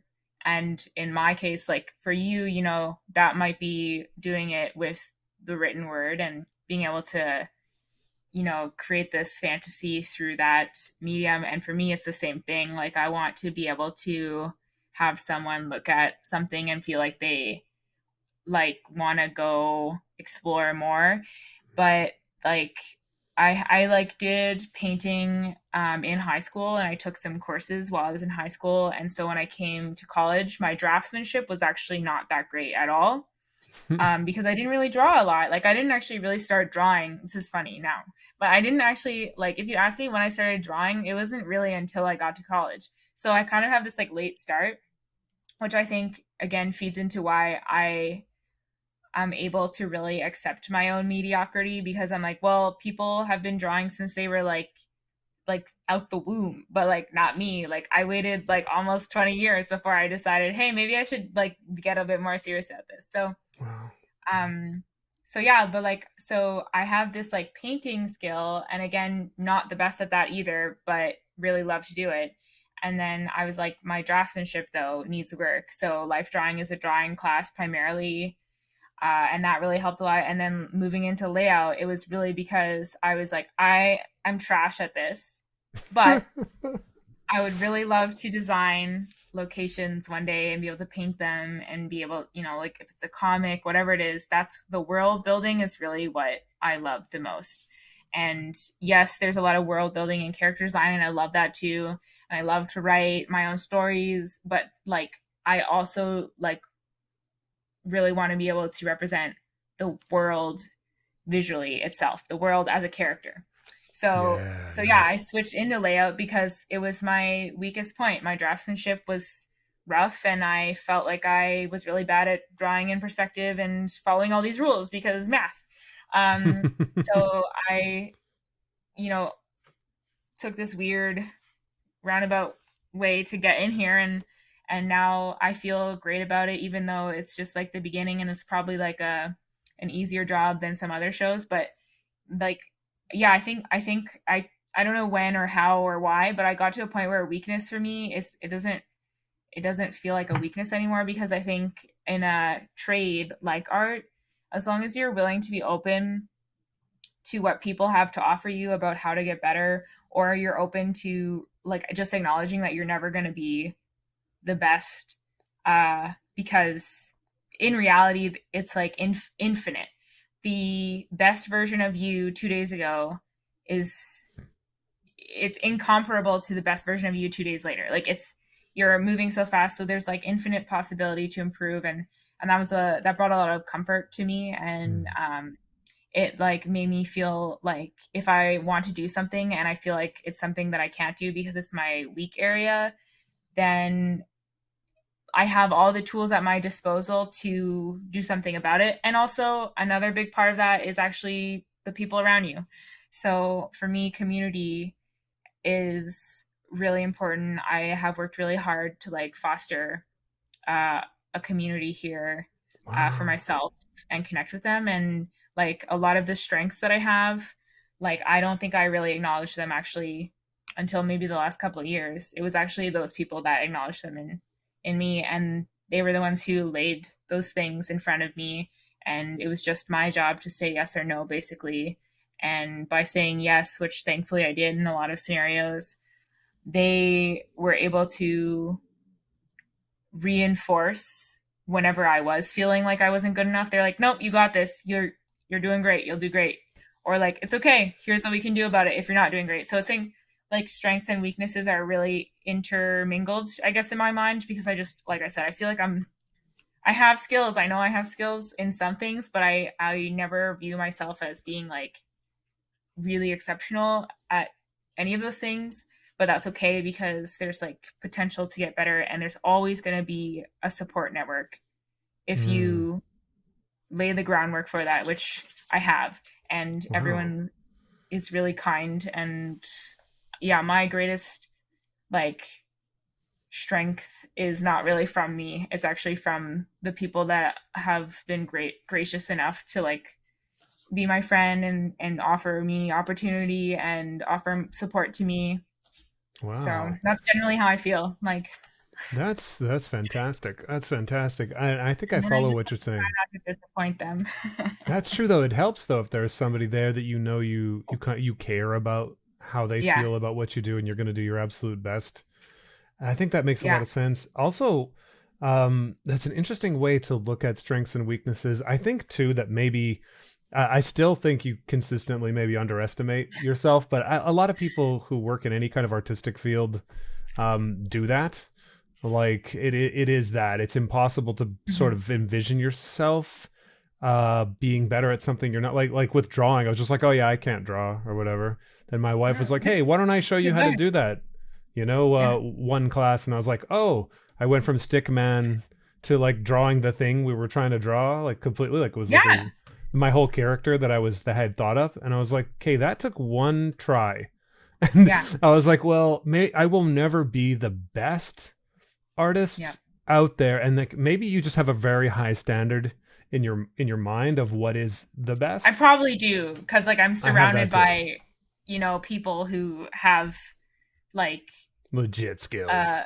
yeah, like it's crazy. And it's amazing though, because like you do, it's not like I don't get in my head about it and like feel like trash sometimes, because I totally do. Like I'd be lying if I said that I didn't. But I there was a time where I was really at my lowest and thought like I'm actually garbage, I don't know what I'm doing here. But all it took was one person who was infinitesimally better than me, because he had just like the mileage and the experience, to say that isn't a representation of your potential. It's just something that happened to you. And Mm, it's not, you shouldn't take it on as your identity because someone else told you that. It's not true. that's Why a do good you point. like doing art? And I was like, because it's the only thing I can do. I'm with you. Yeah. I'm with you. Hell yeah. Well, that's nice. It was nice. Yeah. That's Saved my nice. life. Man, that's really cool. No, it's and Yeah. speaking of that then, you said you laid the groundwork to foster these relationships, and I'm going to tell you, as a writer, I sometimes am not the top level of that. I feel like I'm a bit can be weak in that sometimes, and that the relationships Mm. I'm thinking about are all fictional. And Mm. so therefore, and like you said, the world building, I'm like, okay. And so then if the human colony was on Mars and they outperformed the colony on Earth, like this is what I'm thinking about. And it's like, no, where there's no realism sometimes with the laying the groundwork. So what do you mean by laying the groundwork for these relationships, or what fosters positive relationships in your experience? Honestly, I say this like I said this like every class I ever taught, like in our intro day. Like, it's you just gotta like remember that people are human beings, and any event you go to, like if you just are yourself, the people that you're gonna drive with, you'll find them naturally, I think. Hmm. And especially in our creative space, like if you felt like an outsider for all your life, the second that you get into a space where people are into what you're into, or like adjacent areas, it's it's life changing, right? Like, you instantly feel, even if not totally accepted, like slightly more in place than maybe you did before.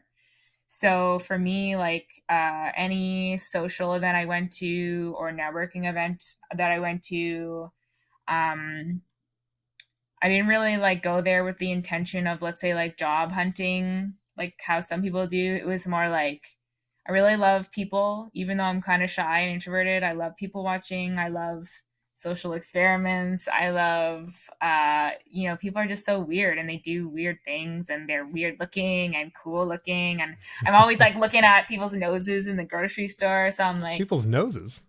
yeah, I love noses. They're so cool. They can be so weird and long. Yes. Yep. Got a reach nose. I got a tiny one. Like, I love them. I'm obsessed with them. But yeah, so I don't know. I think like as long as you remember that, networking events become less scary, because it's like, oh, I'm actually just going to like talk about the shit that I'm already talking about with my friends, with people that just aren't my friends yet. So That's the way. yeah, and also I have been told that like I'm very how do I say this? Like I like always have like a like dog face, where I'm like, like, I'm just happy to see everything a lot of the time.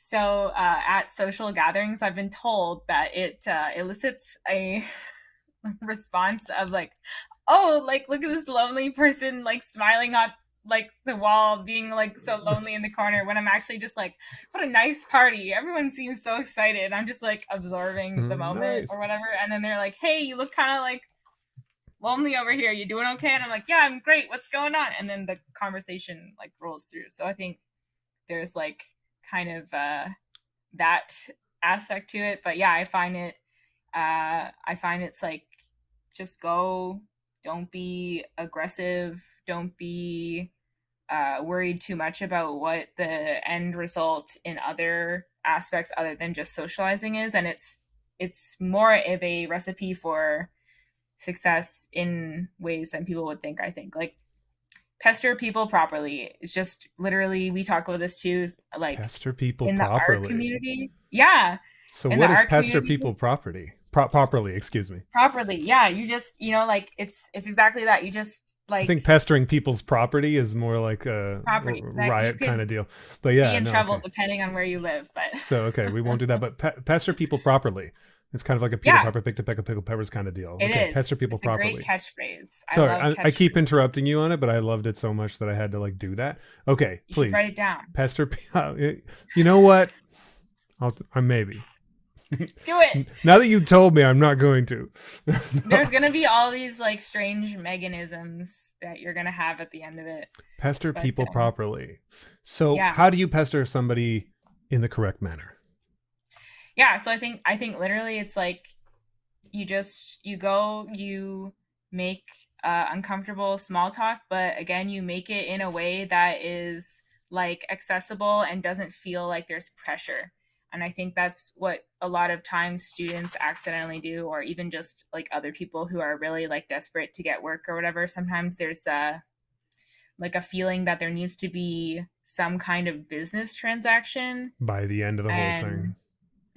But there doesn't really. Like I think our actually like we're kind of a great example of this. Like I just went because I felt like maybe I had something that I could offer up in the conversation that would be good. And whatever else is kind of secondary in my mind. Like if it happens, it happens, but I'm not really there for it. So I think that's kind of what that like phrase in my mind is. It's like you go because you want to meet people who are like you, who have interests similar to you. You want to form those like genuine connections. So go into it trying to be as authentic as you can be. And again, Mm. like I think it's hard to do that at times because sometimes like your nerves take over or You have your it's your personal first walls up, time. maybe. Mhm. Yeah, your first time talking to like a professional maybe. And but like we're all just like human beings and we all have been through similar things, and like Yeah. everyone for the most part I think just wants to see you succeed, and also wants to also have a community, right? So part of community is turnover and absorption of whoever's next. That makes sense. And I So yeah. guess not taking it personally when there's not a connection. I think that's sometimes hard for Yeah. people, and artistic people too can be sensitive. I find like Yeah. you take a lot of things to heart, even though you really shouldn't. Or I don't know if You it shouldn't. shouldn't is the Yeah. way, but it's like, Yeah. Yeah. hey, Yeah. you didn't really connect with this person because they're a person, and maybe they're on a different kind of wavelength than you are, and you're going to connect with other people. I do think that we are. This podcast right now is a good example of that because yeah, I was going out on a limb for myself when I went to it was the Ottawa, is it Ottawa International Animation Festival or Ottawa? Yeah, Ottawa, Yes. Oh, OIAF. oh, yeah. OIF, Oh, yeah. yeah. Real, just rolls right off the tongue. Um, Yeah. I was going on a limb there just to talk to a lot of people and meet people. And I had that same attitude, really. And that's essentially why, you're on the podcast, why you're talking Mm, right now, because it's like, oh, yeah, that was cool. Every time we ended up in a Zoom room of some sort, we usually ended up chatting with one another. So, uh, yeah. and I was interested in each one of these things. I'm like, oh, you work in animation. You're doing BJJ, which I want to ask you about how that got started True. Yeah. as well, because, that's a thing. I'm really interested how people get started in different martial arts because it sounds like you did Yeah. Taekwondo, you did Muay Thai, maybe boxing, and now BJJ as well. So you've got a few things under your belt, I guess we could say. Um, zing. Um, but like it does really work. I not expecting something out of somebody. And not taking it personally if you don't jive. I mean, did you ever have issues with that at all, or how do you approach that? Like, because I know I definitely hope. I always like in my heart, I hope there's going to be some kind of connection, but sometimes Yeah. there isn't, and it is what it is. But do you have like a way of talking to yourself that when you're having that, or do you have that feeling at all, or are you just fine with it? You put your puppy dog face on and you're good. Yeah. I think, like, I guess it's situational. Like, I definitely have had times in my life where the worry of someone, like, I think this is really common. People talk about it a lot more now. Like, it's almost like you're more concerned about why people dislike you than why people like you. Hmm. So I've definitely had that before. But again, I think it's just because I'm like fairly insecure, like throughout my personality. Uh, so, I knocked over all my water. Okay, yeah. uh-oh. Yeah. So But I that's think, good. That's good. I'm happy that you can share that though, because I think we're yeah, all. I know I'm saying we're all. I don't know. There's no we and there's no all, but I definitely globally. feel those ways. I know people Yeah. feel insecure about different things, but there's usually Mhm. something you're insecure about, and maybe just a lot of people feel, especially in art, you feel like an imposter all the time. All the Uh, time. and doubts, self doubts, and all that. So I'm happy that you can mention that in like a funny way, I guess, as well. Like Yeah.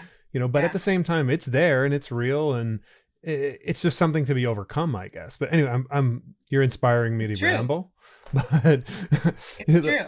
and so, but I'm happy that you mentioned it though, because it's like, yeah, okay, if you feel like you're an insecure person and you can just say that, then maybe you're not as insecure just by at least some degree because you're able to say it to everybody. You're able to say it to The me. first step is acknowledging there's a problem. I don't know. Like, It's an addiction 12-step program of Meg. yeah, pretty much.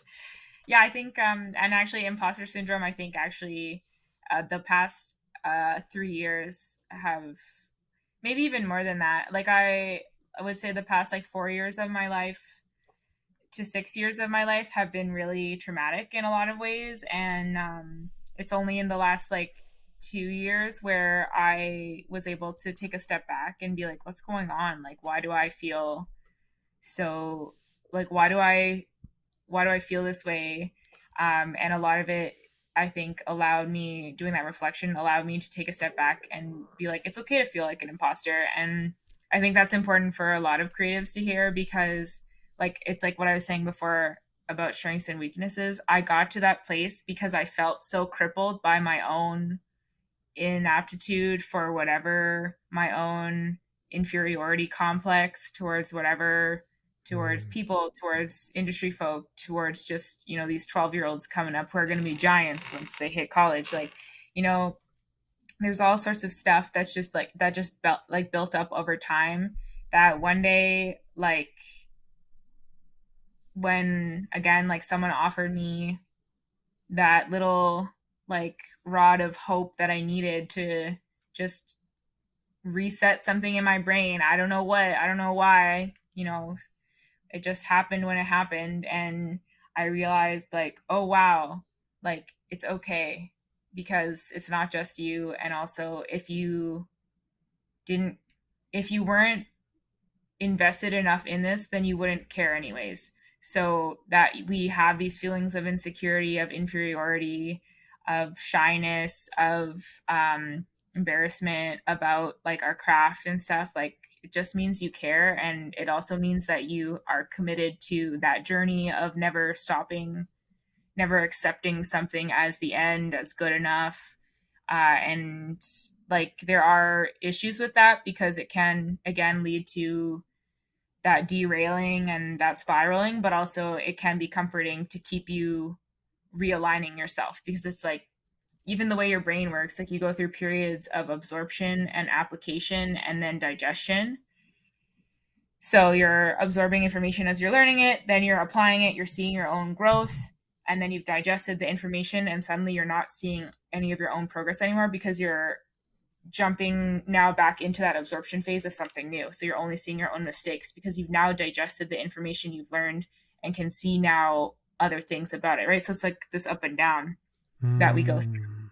And like, so true, those stuff like that, it just, like, learning that stuff, talking about it with other creatives. Again, this is why it's so important to not be afraid to open up to your community, because we learn these things about each other by talking with each other. So this is so like, true. This is so true. Yeah. I mean, that is like, I feel like I will call you the millionaire next door in a sense, because like, that's the idea of that is that it's the person who just like does some regular job, but they're really good with their finances or whatnot, and they over their time have they're millionaires and you wouldn't have noticed. And maybe that's the situation here, because I feel like you have a lot of insights about these topics, a lot of them. Like, I'm consistently, I would say, learning something from doing this podcast, because like, yes, of course, the way you just described an absorption phase and getting to the digestion phase and then back into an absorption phase is a great way to put it. I often think about forgetting to look back down the mountain and realize that you've climbed half of it already. And you're not always at the bottom. It just kind of feels that way. You just forgot that you progressed. And that's so easy. And you just feel like, oh, have I been doing this forever and I didn't do any better? In artistic fields particularly, I think you can certainly feel like you didn't really improve. You actually have to look back and go, oh yeah, I was digesting that baby food before, and now it's steaks or something, like now it's something that's a bit crunchy. Now it's celery. I don't know. Celery, yeah. It's crunchy. I was like, what's the crunchiest thing? Carrots. Raw carrots. But no, I podcast. mean that's it. You definitely have a lot of pearls of wisdom in this in this field. I guess the teaching was definitely real for you because you've got these talents and skills. But before I leave you, I do want to ask you about the martial arts thing because I'm a Sure. huge martial arts fan. I don't know if you can see behind me at all. There's like Yeah. a jujitsu dummy and that kind of thing. So I just started doing that on the ground in my office, essentially. Nice. As you So should. As you should. I'm just grabbing like Henner Gracie videos and Hickson Gracie videos. But so, how did you start out in martial arts, and how did it end up?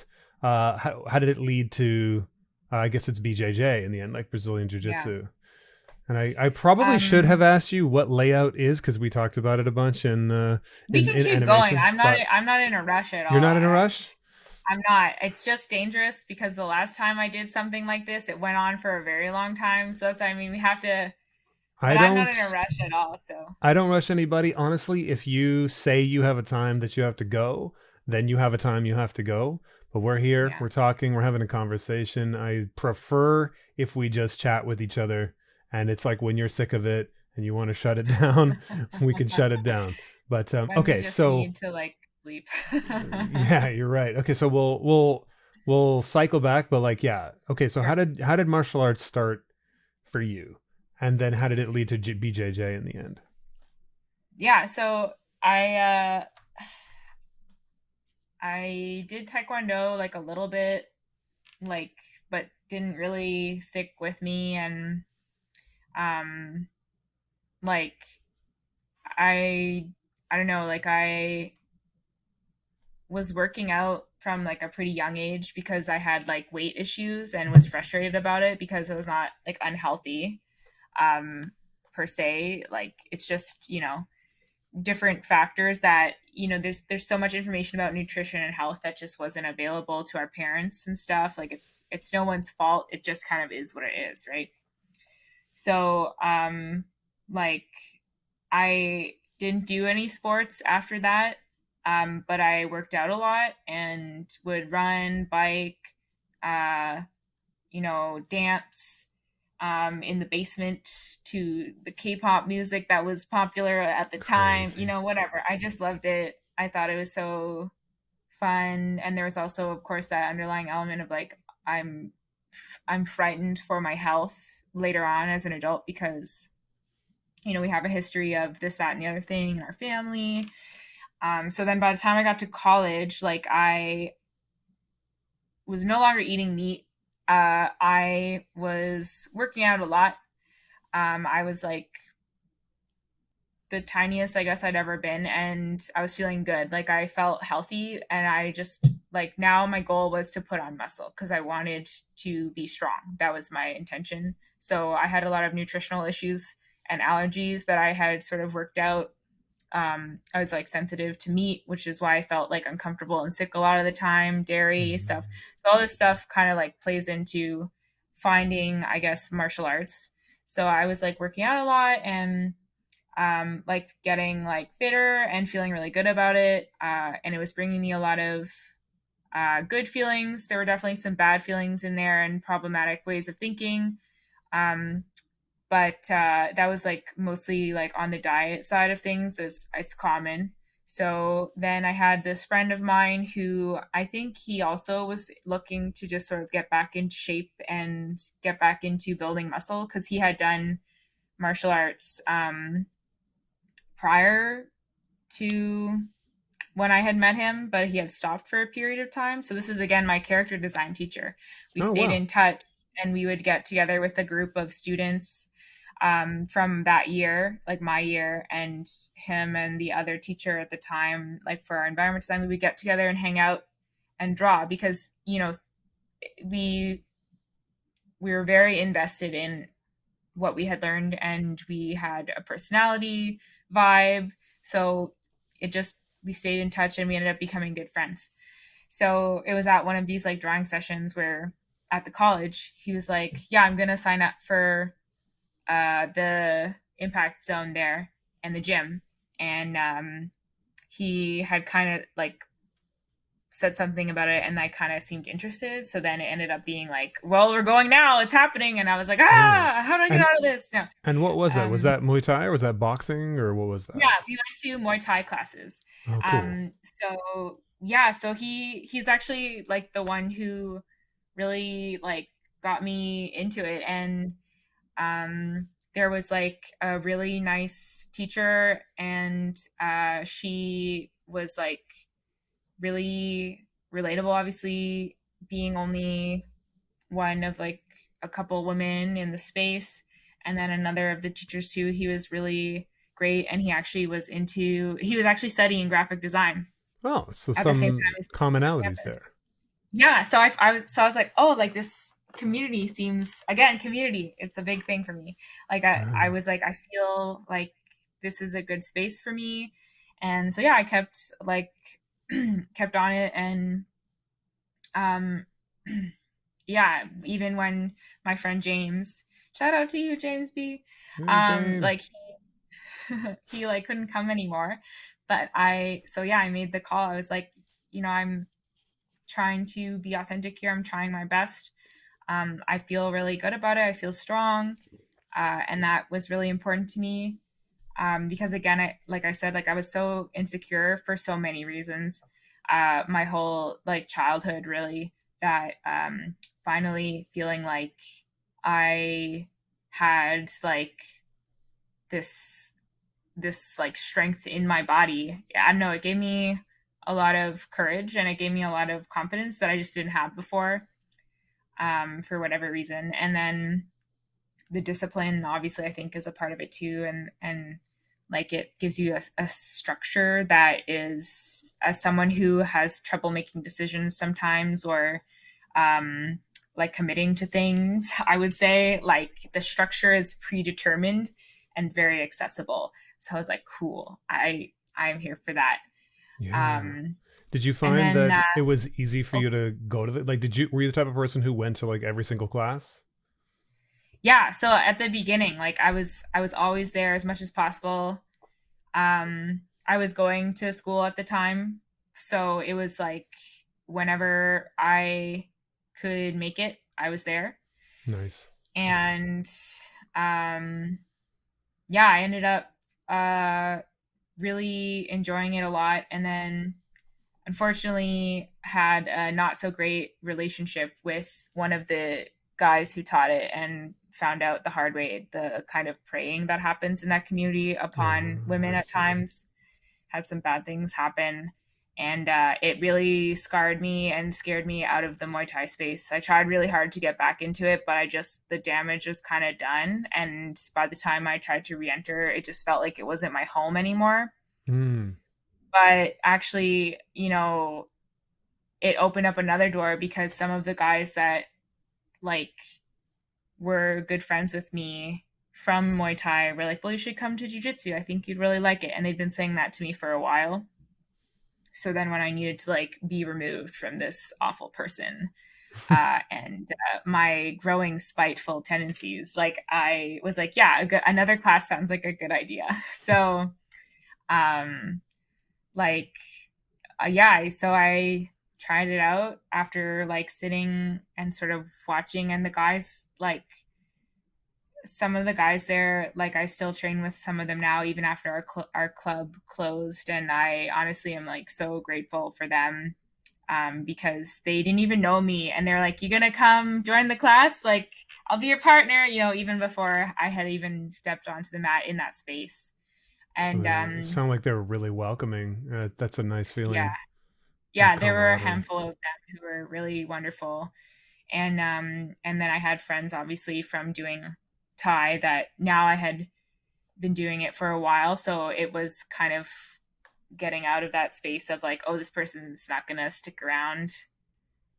So now they are sticking around, so I can actually like invest my time in them, kind of thing. There's high turnover at colleges, especially when it comes to the women who train, because it's not Hmm. a very, how to put this delicately, it can sometimes be a very exactly what you would think about a college martial arts class space.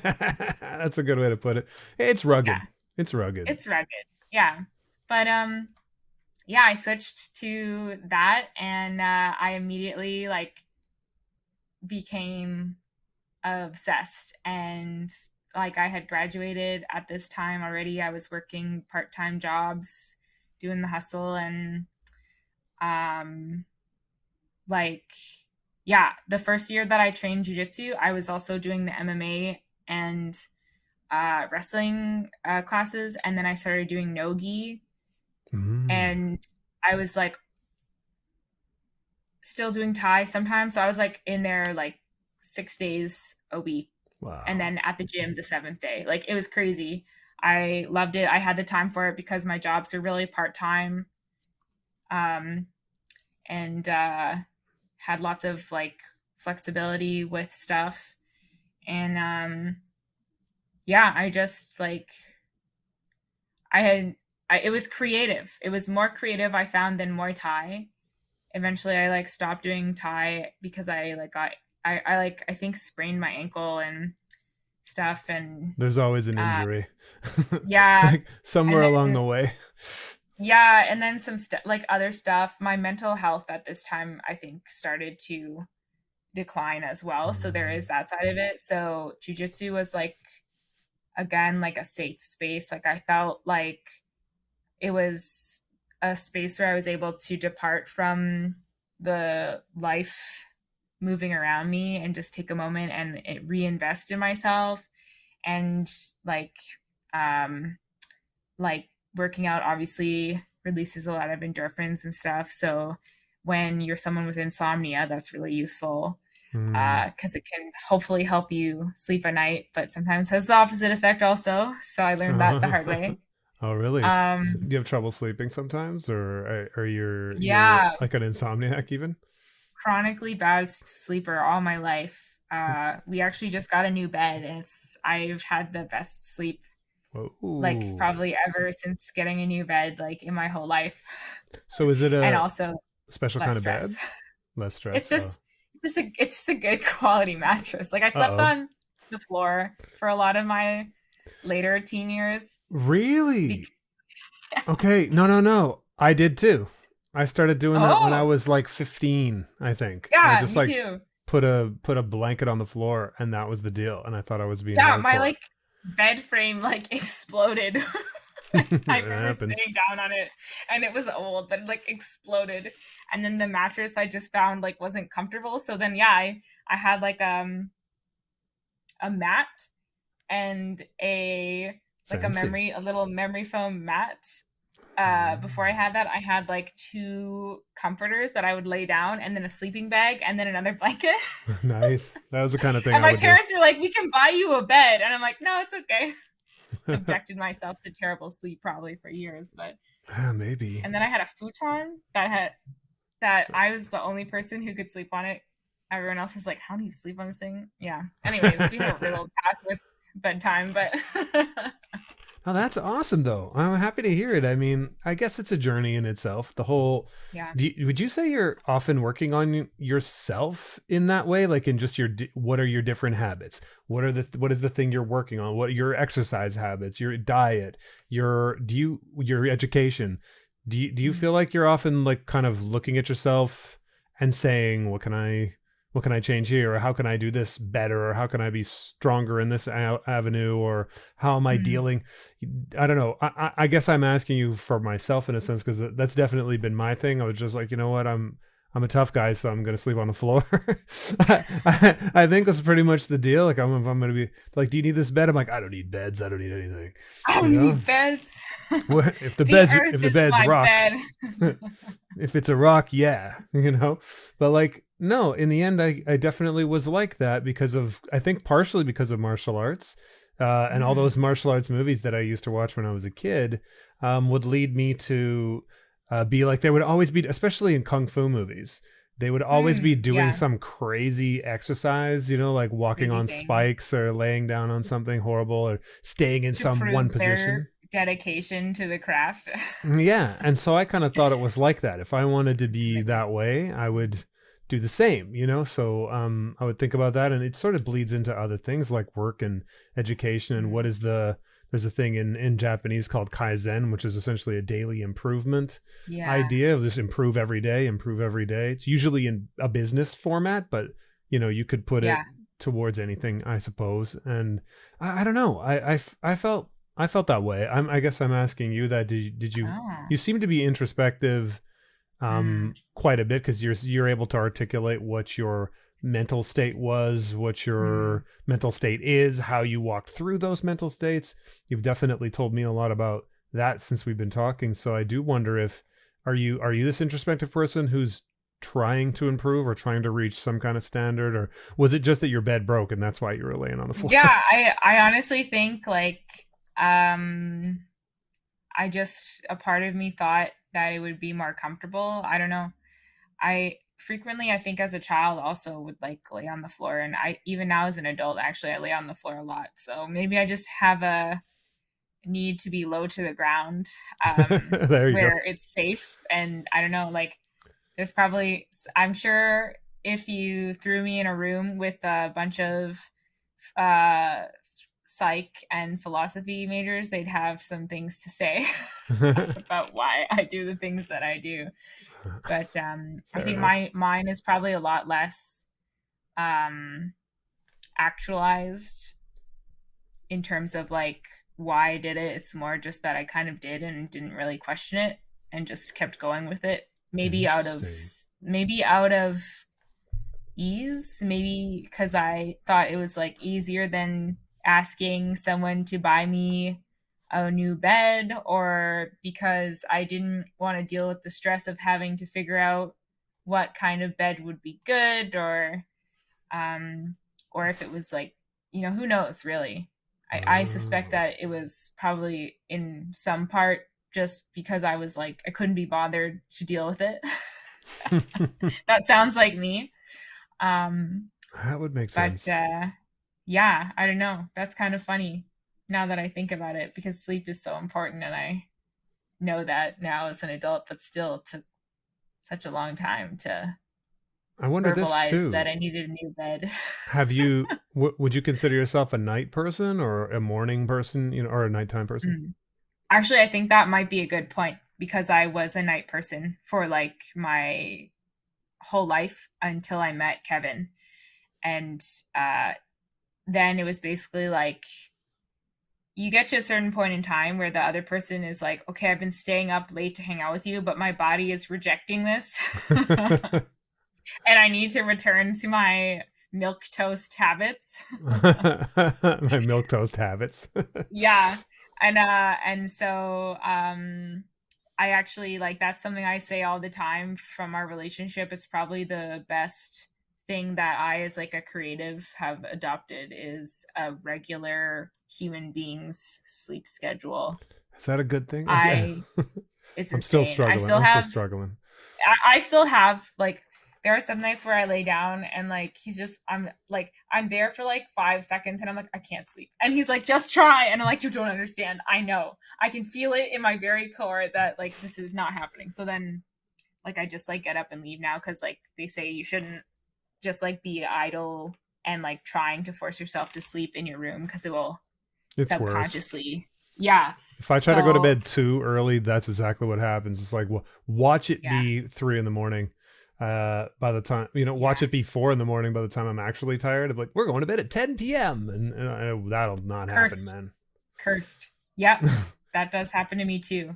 Hmm. And I actually like talked to Kev about this, because he says as a kid he never spent any time in his room at all. Like if he was playing or whatever, it was never in his room. It was always like in the basement or something.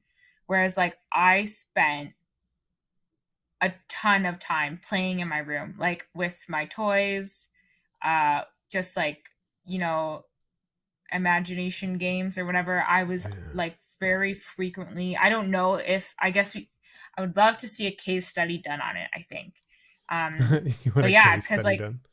right, because like Kevin and I are like So so being in opposite the in so many basement or things. being in your room, and maybe that makes you not want to go to sleep.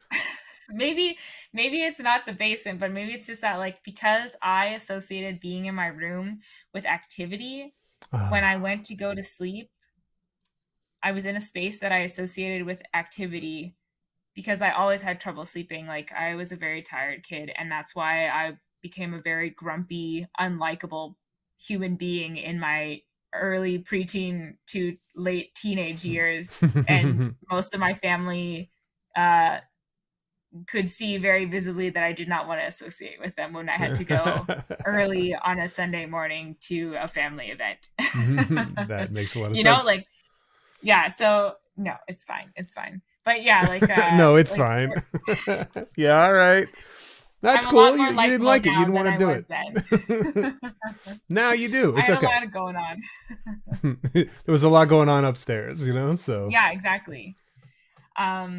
But yeah, I'm so going like through some Kevin just hard shit. I was Like, this was the beginning Grandma, of the get out of this my is the face, Grandma. beginning of me realizing how anxious I was constantly and like stuff. So I think there's lots of reasons why teenagers get moody and emo depressive phases are a thing. So Yeah, it's a lot of it's a whole teenage thing, right? Being the whole teenage thing. yeah, you got a lot Hormones, going.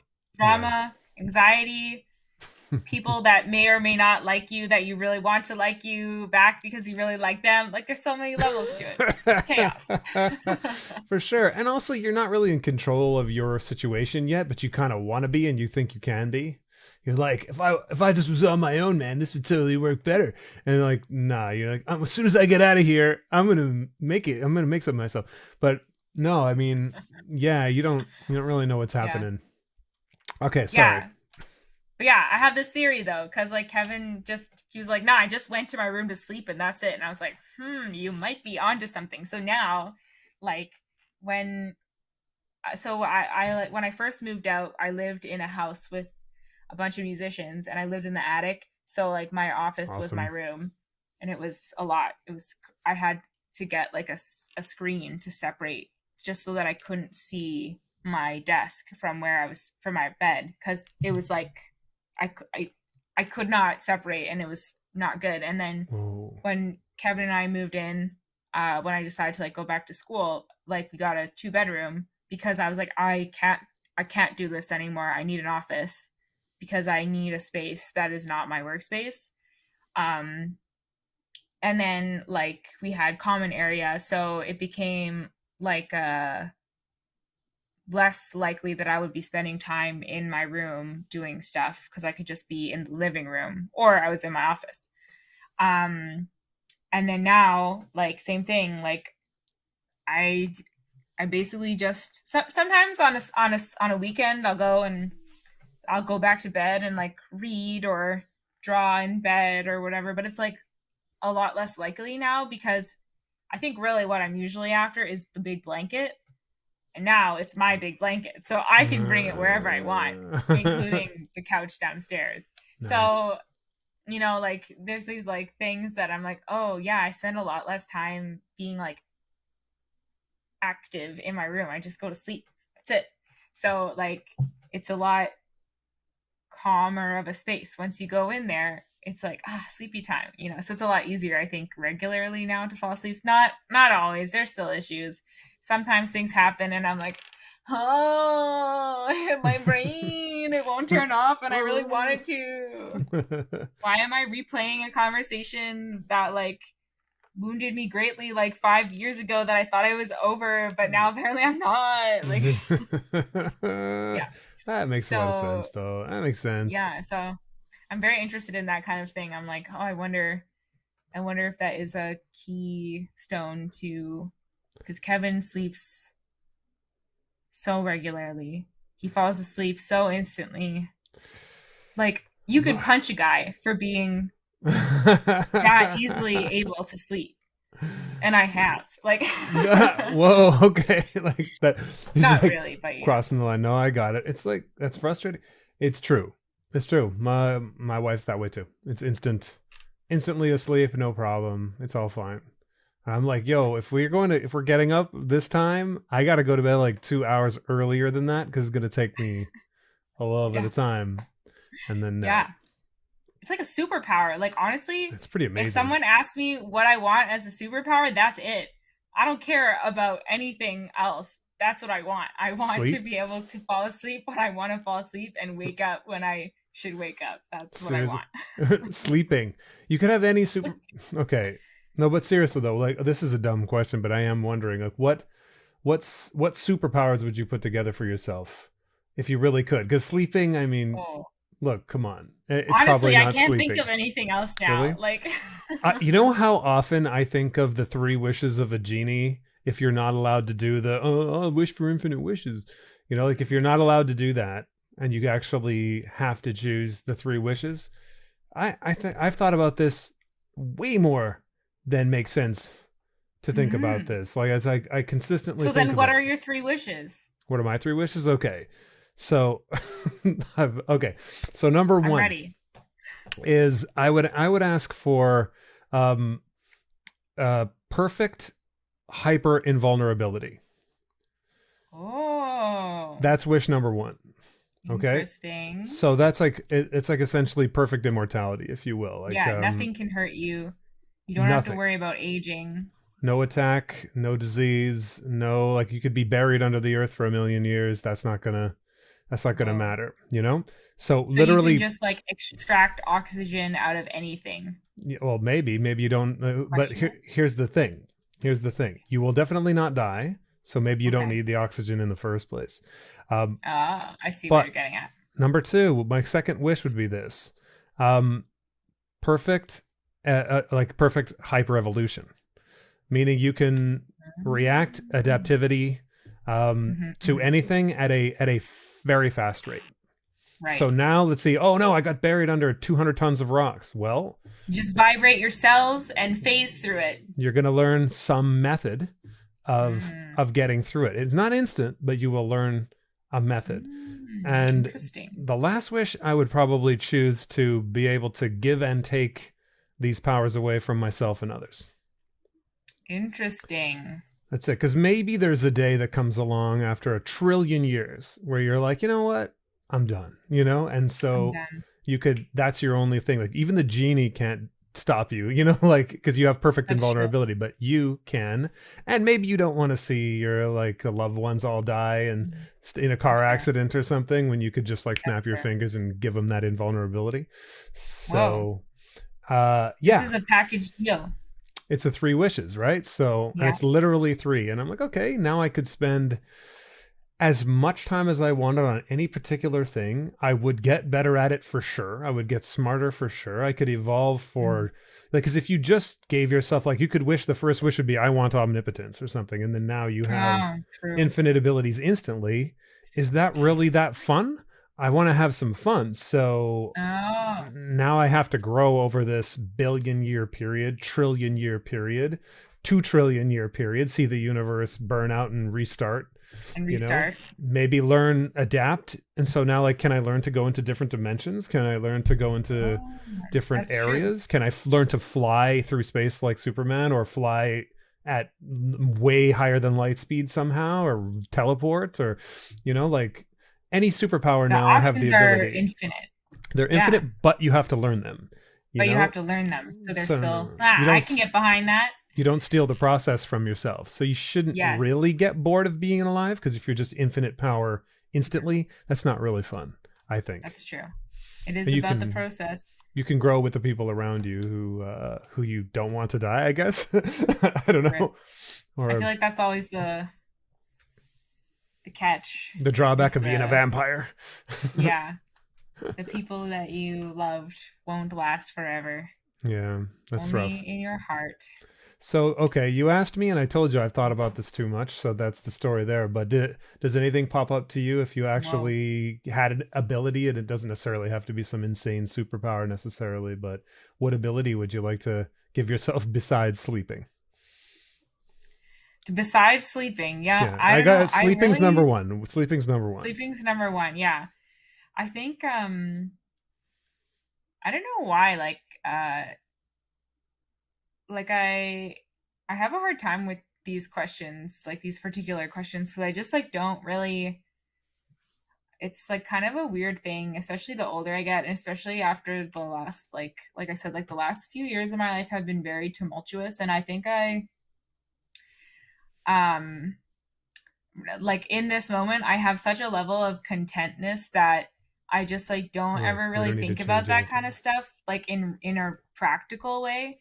So I know it's Mm. like supposed to be kind of like a fun, it can be a It's a dumb fun, it's a dumb question. I wouldn't even it's a ask good it, but question though, right? you said Yeah. superpowers, and If it's a superpower, I was yeah. like, sleep sucks. Come up with a better one. So no, it's good. Sleep's Yeah. good. But yeah, No, I have a sorry, hard time with it, I I guess. derailed it. No, it's that's it. Like I think if I had to choose like a fun one, I always really love that idea of being able to like transform into any kind of like living organism Nice, like because you animal, could, plant, yeah, I moss. think that like the idea has always excited me for whatever reason, like, or and again like typical passive superhero content like consumer, I'm usually like, oh cool, shapeshifter, yeah, you know. Yeah, So there's shapeshifting's cool. that. Yeah, it's cool. And other than that, like if I had to think of like a more like kind of cool practical thing that might like I like how you're making this serve. practical, even though it's a Yeah, I dumb know. super It's a question. dumb Like, superhero skill, but yeah, like what would be um the practical skill? Like honestly, my cooking. number one wish is like, can we just have the ability to correct people's messed up brain chemistry? Like, so we're That's not all just like messed I up all the time. I feel like that's where I'm at in my life. Like, that's my I'm one true wish. I'm actually I will with give you. my extra two wishes away just to have that wish granted. What I'll say is just like use the ones that I told you there because That they I now that you I, said them, like I'm like that's that's what you want. I've thought about it too, because then I'm like, Okay. okay, sooner or later you could just like do this, and there, all of that. I have actually thought about that, where you could just like snap Correct your it. fingers and have like whatever suffering people are going Yeah. through could stop. Like imagine that, like you could just snap your fingers and be like, okay, everybody who's sick's not sick now, in whatever you want to label sick as, whether it be Yeah, yeah, a, yeah. and just like, okay, yeah, you're good and you're gonna be feeling good now. Now do whatever you were gonna do without as many of these roadblocks, because it's already hard, It's already like hard. Exactly. I don't need to be self-sabotaging inside my own body. Like, no please stop. doubt. Like, Please yeah. stop. I'm so sorry. I haven't really asked you about it, but you have mentioned it a few times that like it's been a tumultuous time. You've had a few years of like dealing with whether it be mental, some, I know you had some physical injuries too, Yeah. and just dealing with all of that kind of stuff. And it seems to me like you're coming out the other side of it now. Would that be fair to say, or to some degree? Yeah, 100%. I think What's been the catalyst to getting through all of these different things, or if you even want to talk about like what some of the stuff you went through, I'm fine to listen or to hear it if you want to offer up those stories, but I don't want to push you into anything that's negative for you either, in case you don't want to talk about it. It's totally fine, but I am curious yeah. because getting over hardship, I mean, everybody's going to deal with some level of that. And it sounds like you've had a fairly, like, in at least internal struggle, if not also the Yeah. external things coming at you. But like, it seems like there are some internal struggles there. So coming out the end of it, or if you want to talk about what you actually had to go through, I'm down with it too. Yeah, I think I'm pretty candid about it, and like I use a lot of humor, like I think to lighten it up because it's not very palatable for a lot of people. So, like I often like make those jokes about being like a recovering workaholic, and I say it in a way that is meant to be lighthearted and I mean it in that way, but also it's very true. Like I really struggled with workaholism, and I still struggle with it, and I think like the nature of being a creative, it can be hard to avoid those tendencies. So when you're already predisposed to it, like I was saying, like I had these like feelings about myself already from a very young age, Hmm. and then somewhere along the way, like the level of academia, like in school, the level of success in your career path, it becomes like tied with your identity. without you really even realizing it. And I think that happens to a lot of us in the creative sector, and outside of it too. So, you know, like things that people say to you, like, oh, I just never thought that you would end up doing that. Like, I just thought you would always like go to university and do this, and it's just kind of a waste of being like an academic student. Like those things in the moment, maybe you don't really realize how much you internalize them, but then later on, it's maybe actually quite a big driving force for why you keep needing to feel like you can't turn things down. You can't say no. You have to try and stop being just above the poverty line, because otherwise you're not actually making it. So there's like a lot of levels to it. And I mean, like I said, generally for me, I think a big part of work is feeling like I want to feel good about it, but I want to also do a good job because I know it's important to other people that I care about, hopefully. And I want to be like my best self in that space because that space is important to me. Now, how important it is versus how important I'm making it out to be is kind of that delicate balance, right? Because in your own mind, you could really have that toxic identity where you are one and the same in your mind as what you equate to your career path success. So I definitely just like grinded and hustled. I worked 4 to 5 different part-time jobs that made not a lot of money. So even between all of them, you know, was making scratch, still like had to live in a really grimy place with low rent that, you know, it's a part of the story and there's nothing wrong with that, but I did it for a long time. Yep. And I did it too. Yeah, like I'm sure we do that. Yeah, like I'm sorry to interrupt you, but like I'm no. relating to that like on a very real level, the low rent, grimy place. Mm-hmm. Oh man, yeah. The slumlord who owns it and owns like 8 other buildings around it. And there's rats. Yeah, there's like rats and mice and whatever, and it's things break all the time, and it's not, you know, everything's broken essentially, and everything's gross, and it's not really cool. And you're like, well, you know what? I'm hustling, and I don't know. It's weird how any of us feel like we deserve any of that. You know, in a way, like it's okay to go that far. Also, I was gonna ask you, is Doggo okay? Because I heard him like whining a little bit. Is everything? Or I heard her. Yeah. She's cool. It's fine. She's good. We don't need to, you know, harm any animals in this podcast. No. She just gets up sometimes and is like, I want to leave now. And I'm like, you can't. You have to stay with me until I'm ready to go. Oh, so that's okay. They already ate and went outside, so they're okay. You sure? Okay. Well, okay. But like seriously, if there's anything, you know, like it's fine. we can be like Doggo break. And it's totally cool. Sure. So don't worry about that. But yeah, if she starts slapping the door, then I know she's serious. But otherwise, or it's still slapping. I guess it's that. But yeah, I always see your dogs too in some of your reels and stuff, and so yeah, that's cool. There's one, and then the other one now is in her cave behind me. You can see this. So both setup. Oh yeah. And then there's the big crate. Nice. Okay, got it. The cave, the Doggo cave. Very cool. Yeah. Oh, so yeah, we were speaking of caves. We were talking about slums and low rents and working 5 jobs and so. You're not the first person too in art that I've talked about that. You know, the very first person on this podcast was Vicky Clerici, who makes horror movie masks, and she has said something really interesting about identity and jobs. Like, she never cared about having a side job. Like, she was always an artist no matter what, and the side job was not an identity for her. And I found like, I was like, wow, that's actually a pretty strong mindset, because I had a lot of trouble with that. I'm like, I am this, I am the writer, I am the guy who's whatever thing I'm doing, I am that, you know? And it's like, oh no, I'm Rick, I'm not really any of those things, I just do those things. And it kind of freed me up to do anything in a way. It's part of how this podcast is here in because I thought about this like a long time ago, like a decade ago, let's say, and I didn't do it because I was like, I don't want to be the face of a thing.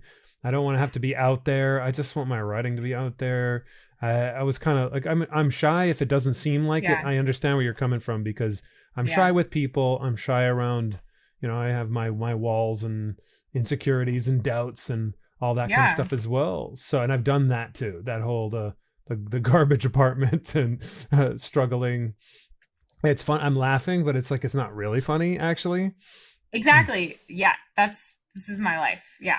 It's the same thing for me. I feel the same way. Like, uh, you gotta laugh about it now because it was something that sucked at the time, but you're not there anymore. So, It builds character. or if it doesn't build character, at the very least, you can say, "I'm glad that I'm not there anymore." Like you're like, no, So, it sucks, but I'm yeah, happy I'm not there anymore. Yeah, no, you're right. It does just suck. But yeah. look, we're all somewhere, I suppose. It's not super easy. But yeah, I do think a thing actually a neighbor who was in the crappy apartment, the neighbor next door was telling another neighbor upstairs where we had the mice problem Uh because oh. of that neighbor of just being like leaving things around and stuff. Oh He like no. helped him clean up and was talking about how, man, you gotta you've got to have a personal standard that's higher than Ah. that. You shouldn't you Mm, don't deserve that. You have to think about it. I was mhm. listening to him say that and I was like, I'm gonna go clean up more. you know? Yeah. Like you don't Yeah. deserve this mess, That's you don't true. deserve this problem. You're making yourself live this way and you don't actually have to, even though you're so busy or you gotta work all the time. Mm, The 10 minutes you have to do it could be used to do it as opposed to not, and you don't deserve it. Like maybe this is happening because you feel you deserve to struggle. And like for some people, it's like, yeah. I have to give everything to this job. I got to work till, midnight every night. Animation, I think, is a big one for that, because people are really dedicated, usually very passionate about the job Mm, and talented and sometimes kind of crazy, just to put it that way. And it's a it's yeah, for sure. a group of you together doing this work for something that feels really important because it's a show that's like, this is on television here, guys, like this is a real That's true. thing. You're making a show for whatever Amazon or Netflix or a big network, Nickelodeon. You could be doing something, and this is a famous studio that I'm working with. They've been around for 20 Yeah. years, and you feel like a lot of that gravitas There's of a the lot of pressure. situation. And so you're like, I'm going to get this done. And you have these turnarounds, weird schedules, Yeah. and so it can happen really easily, I think, in your industry. If I'm Yeah, reading I the room. it's 100%. Like, I think we're trying to get to a place where it's not as much like that anymore, especially because like Canada is still like considered to be cheap labor. Mm. Um, so we're not unionized here. We're kind of the Wild West. So like the US will actually outsource a lot to us because we're considered to be cheap labor, and they have There's like issues, you tax know, they're credits and talking. stuff sometimes. Yeah. And we have lots of tax credits here in Ontario as well. So, but like it's a big conversation online right now actually, is Oh, like, you know, if something is created in a place, like the work should go to that place and there should be more tax credits available for that place rather than just outsourcing constantly, because it makes it difficult to get work in the place that you live even though there's an industry there. So it's actually something that's happening right now. Like things are changing. hmm. Again, they have a union there, so there are certain things that they have that might be advantageous that we don't have here. But again, like it's also, I think, very studio to studio. Like I love my job. Like I love the show that I'm on and I That's love my awesome. team. I worked on this show as a painter um like 4 years ago, and it's still a show that's still going. And I loved the studio then, and I always kind of was like, I'd like to go back there at some point. Um, you know, whereas like some of the other studios I've worked, like unless I was really strapped to work and couldn't find anything else, like I wouldn't want to go back there. So it's a very case by case basis, and Hmm. um, this I think that's true for a lot of employers in general. And you know, like you're saying, like um that like feeling of like, am I doing this to myself? like especially with the mess and the stuff, I actually feel that way a lot. Like, but then there's also that other layer to it where it could be a mental thing where you don't have the spoons and there's underlying issues, not just how crippled you are by your work slash self identity. And yeah, I think like I definitely get what Vicky was saying. Like, I think for me, I'm an artist and that isn't going to change no matter what I do. And that's okay. And I tell it to students too. Like, it doesn't matter if you have to get a coffee shop job for a bit. It's okay. Like, if you just keep, if you keep working on that other stuff and stay on it, then, you know, eventually, hopefully you'll get to a space where you can switch, and it just takes time to do that. And that's sort of like same thing. Like, I was all these things, but also I was just like still trying to do art related stuff. I was really lucky to have so many options that were still relevant to what I felt I wanted to do. But yeah, then it comes to this like weird place where I'm like, I couldn't separate. And then it's like very similar to the trash hole living scenario, to even habits that again were part of my like tumultuous thing. It was my mental state that like I had to like get so much self-talk and like energy built up before I could do like a simple task like doing the dishes, which obviously drove Kevin insane for the first like 2 years we lived together. Dishes is hard. Dishes is hard. Yeah. And I don't even mind doing dishes. It's just that like it's The on starting. the priority level, right?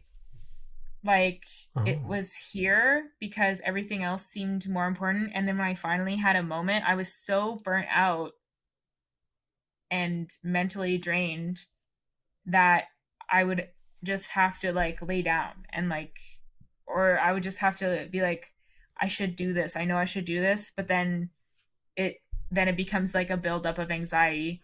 I know I need to do like the phone call. I know I need to do this, but I'm not ready to do this. Why am I not ready to do this? I need help screaming inside of my mind. I need help. Don't know how to ask for help. Right. So it's a whole thing. And I think like, again, like, yeah, we don't deserve that. We don't deserve to like grind ourselves into the ether, like for jobs. It doesn't make sense. And I think like, again, like workaholicism is kind of almost like the norm to a degree. Like, and I say this a lot. It is like, applauded or whatnot generally. Like it's called being a grinder or a hustler. Yeah. And you were like considered, that's a grind culture essentially. You know, it's considered the greatest thing ever. But it is. that you're really tout it. romanticized, I think, if you're really trying so hard and grinding it.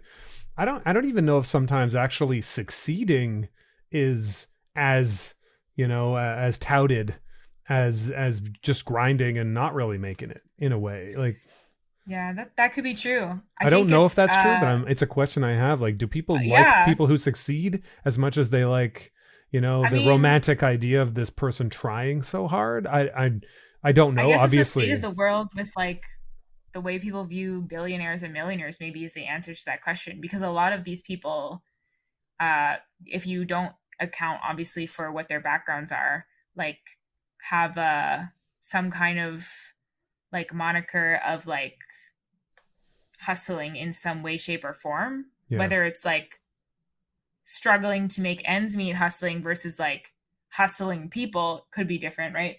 But I think of course they were entrepreneurs, right? So entrepreneur is almost synonymous with hustle culture in my mind, because that's kind of what's fed to us now. And, you know, I had to take a class in when I went back to college that I just didn't really want to take, because it was a patented entrepreneurship how-to, which should start sending up red flags like to anyone immediately.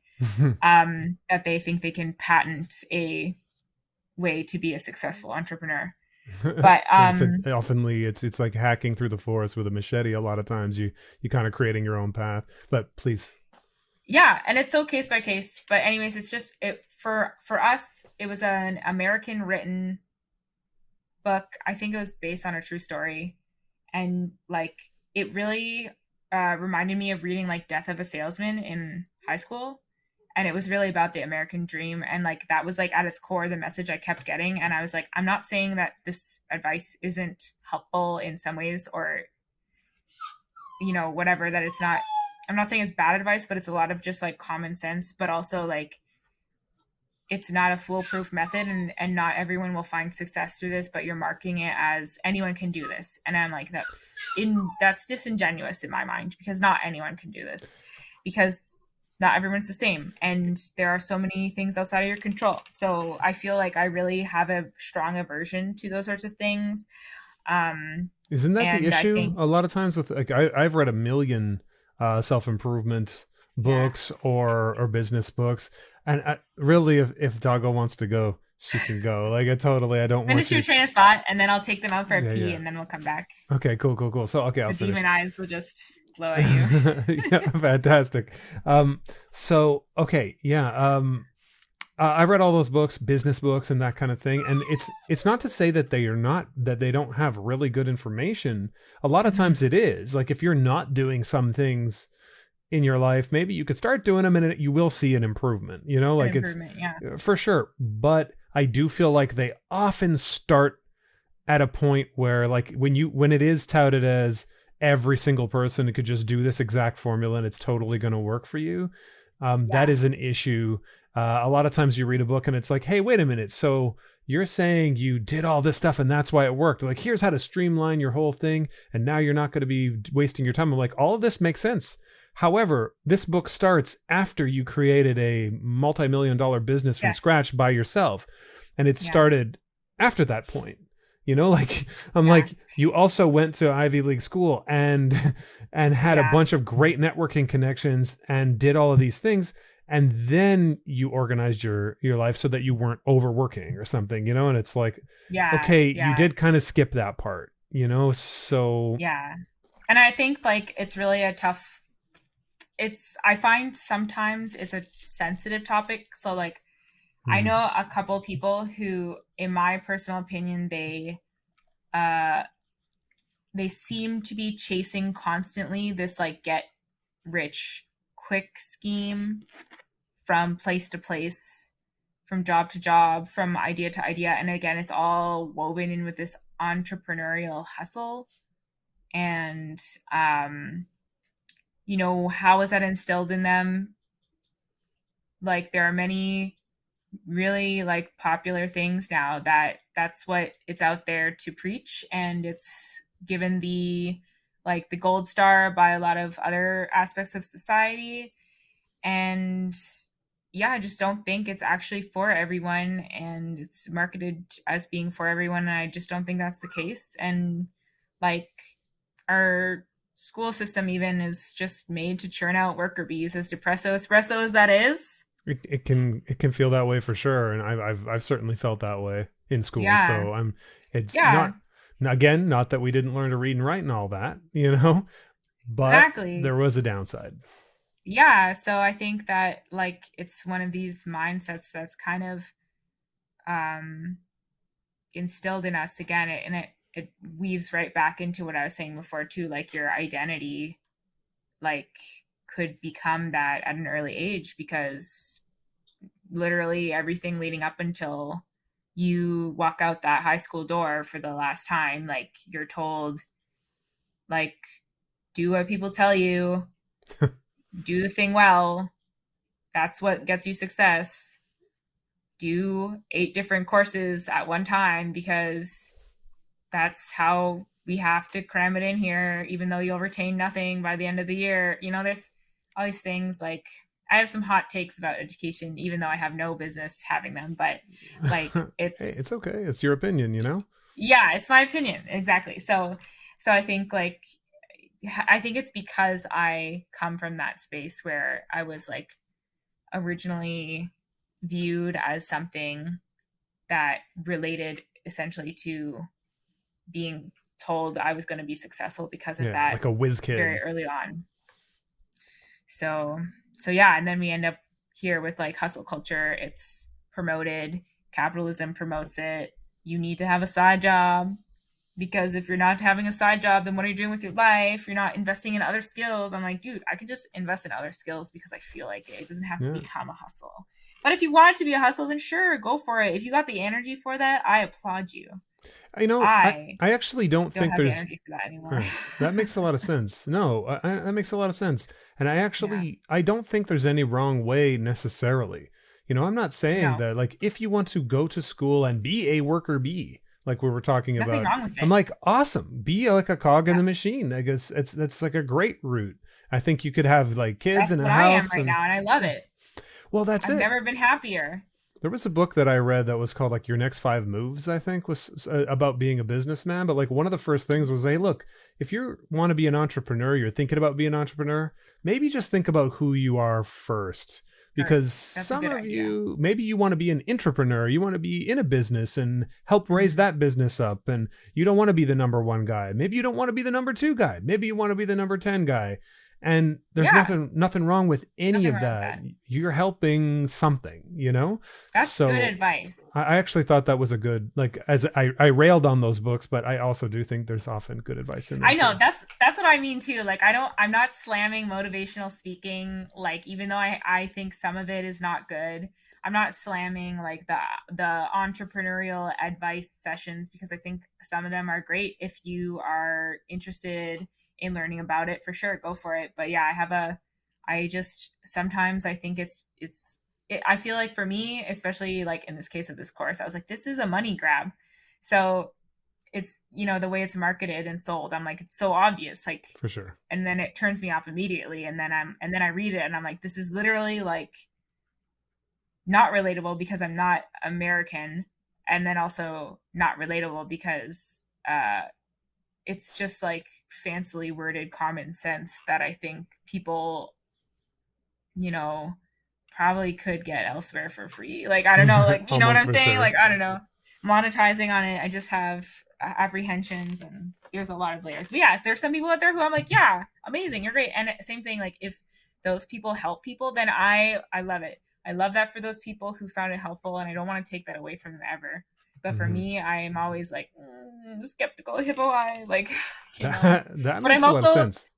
so sour about just like hustling for the last like 6 years and literally like destroying my body and mind. Like, so I don't want to hear it anymore. I'm like, now I am like, I left my dream job because I was like, I just want to be a lackey because I'm too stressed out to handle like doing the dishes. I'm too stressed out to be like a partner to my partner. I'm too stressed out to train. I left a sport that I loved because I was like so ill that like I just couldn't do it anymore mentally, couldn't do it anymore because I was fearful of like the physical repercussions of day in and day out stuff. So there's like all these layers to it that it all weaves back to hustle culture. And it's not like I would take away what I've done because obviously I have learned and grown so much.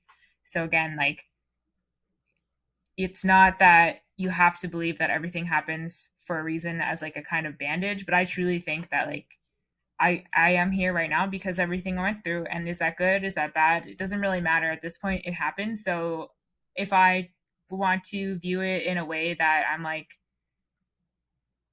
that was a lot and it sucked, but I am here now. I'm still here now. I've got great stuff going on and there's relief. Then yeah, that stuff happened for a reason because now I'm better prepared to make sure it doesn't happen again. So For it's, sure. some people don't like that mindset, but I think for me it works because like it's I don't think there's any sensible. way around that in a human life though, you know? Yeah. Like it's maybe we don't like it because it's like no, it wasn't positive. It was negative at the Yeah, time. But of course, I mean, I don't know that there's a way to avoid every single pitfall. Do you know what absolutely I not. mean? And You working learn the too most from hard. your mistakes, right? Like that's something that I think we talk about a lot. And again, like I think that also helped me get through a lot of that inferiority complex with my career. And as I slowly started on this path of like remembering, like, how you said, like, no, I'm Rick. Like, that's where I'm at right now. I'm like, I'm Meg. What does that mean to me? Well, it can mean all of these different things. And even if something happens in workplace Meg's life that, personal idyllic end goal of life Meg didn't foresee or didn't want or doesn't like. It's okay because workplace Meg learned something valuable from that. And ultimately, that will impact future decisions and how future workplace Meg feels. So it's like, it's a weird compartmentalized way of thinking about it, I guess, but it helps a lot. Helped me recover a lot over the past 2 years. Wow. And like, yeah, getting out of the hustle culture and getting out of those like situations where you're doing things that you don't deserve, which like burning yourself out, people don't deserve that, but it's so commonplace. People don't even realize that they're burnt out until they've been burnt out for months. I certainly didn't, and it stays with you for a long time. Like, and it can have lasting effects. Like for me, like I will never be as healthy as I once was. And I took that for granted. And that's a learning lesson in ways too, right? So it's crazy how it's all related, No, that's for sure. Very Look, complicated creature. I want to say thank you for those stories though. Like this sort of stuff is not the easiest thing to talk about and not the easiest thing to articulate necessarily. I know you're pretty forthcoming with some of it, but at the same time, like, yeah, that I definitely, it resonates. I'm kind of like at a little bit of a loss because it does resonate with me, like saying I won't be as healthy as I once was. Like maybe I won't put that as permanent. Maybe there's a way that you will find to become more healthy than ever before and destroy whatever this thing that seems impossible. But that's a reality too, that you take it just a little too far and now you have to watch out for something that you've developed, some problem you've developed for years and years or decades or even your whole life. So like, thank you for sharing that. I hope, like, of course that's a question that I have in the back of my head that I don't feel as, I honestly didn't feel as necessary to ask you any kind of canned questions, because you've this is organic and happening really, really exactly the way that I hope these conversations will happen. Yeah, I want a conversation. Sometimes it feels a bit too much like an interview or that kind of thing where it's like, yeah, okay, we get it, you work in animation, but then like, who are you? So that's what I'm trying to do. But I did think about this is I'll rephrase the way I think of this question, because a good thing is like, hey, what kind of advice would you give to people who are having these kind of issues or that are trying to get into a similar industry, and to not burn themselves out going forward? But is it possible to sidestep that? I mean, I don't know. Like you can hear people who came before you tell you that, but until you experience it, I don't know if it's possible to get it in your head that, if you go this hard, you're probably going to have some problems. And it's like, well, says you, old man, and then you're going to go forward. But what would you say, like, that maybe, how did you come to that compartmentalization idea that you talked about, where it was like, this is work Meg's thing and this is home Meg's thing, and how did that help you then? I guess it would be my question. And maybe if someone wants to listen to that and doesn't want it, like, go ahead. I'm not pushing it on you, but if somebody wants to listen to that. Just the ramblings of someone who is just, again, like I'm just a cog in that machine. So I don't, listen to it, don't listen to it, doesn't really matter. But yeah, I think it's really hard. It's really hard to say if you can avoid it. I've seen people who they just, like, work doesn't bother them and they have a good handle on efficiency and output, and it works for them. And some people like move through the ranks easily and it's no stress for them. Other people, they would rather stay where they are because it's too fearful to move up, even though they probably could do it. And I think the burnout stuff happens in school. Sometimes that mentality is cultivated. Whether or not it's being fostered by the school, can't say. Would hope it's not. But again, like we were saying earlier, like I remember conversations between me and my classmates being like, oh yeah, well, I was up until like 4 working on this thing. And then someone was like, well, I was up until like 6. And I was like, that's why were we trying to one up each other on how much sleep we lost? Negative. Our skin is literally like eating itself in front of each other. Like, like we're slowly like decomposing in front of each other faster because we're not sleeping and our cells aren't regenerating. Like, It's I just think bad. about that now and I'm like, oh, I do think this we is what I was do. saying. Like, I always go into that I think extreme. it might be a kind of like bastardization. Yeah, no, you're turning into like literally zombie skin. But like it is kind of maybe a bastardization of stretching yourself, because there is a difference between, hey, Yes. I'm going to stretch myself a little bit here on purpose and try to Yes. try to achieve something that is an intrinsic goal to yourself. And I think that's like kind of great and positive a lot of times. Mm-hmm. But then I do think it's a bastardization of that, in a sense, I where think so too. it's like, well, look, it was bad. I did a bad thing, you know? I'm like, well, I did a worse thing. And it's I did a sort worse of, thing. my life's That's terrible. a really good And way we're of like putting it. bragging about how awful Yeah. your Trying to life like is. one up who has it worse. Yeah. Like, I had no Yeah, that's parents. a good way of putting it.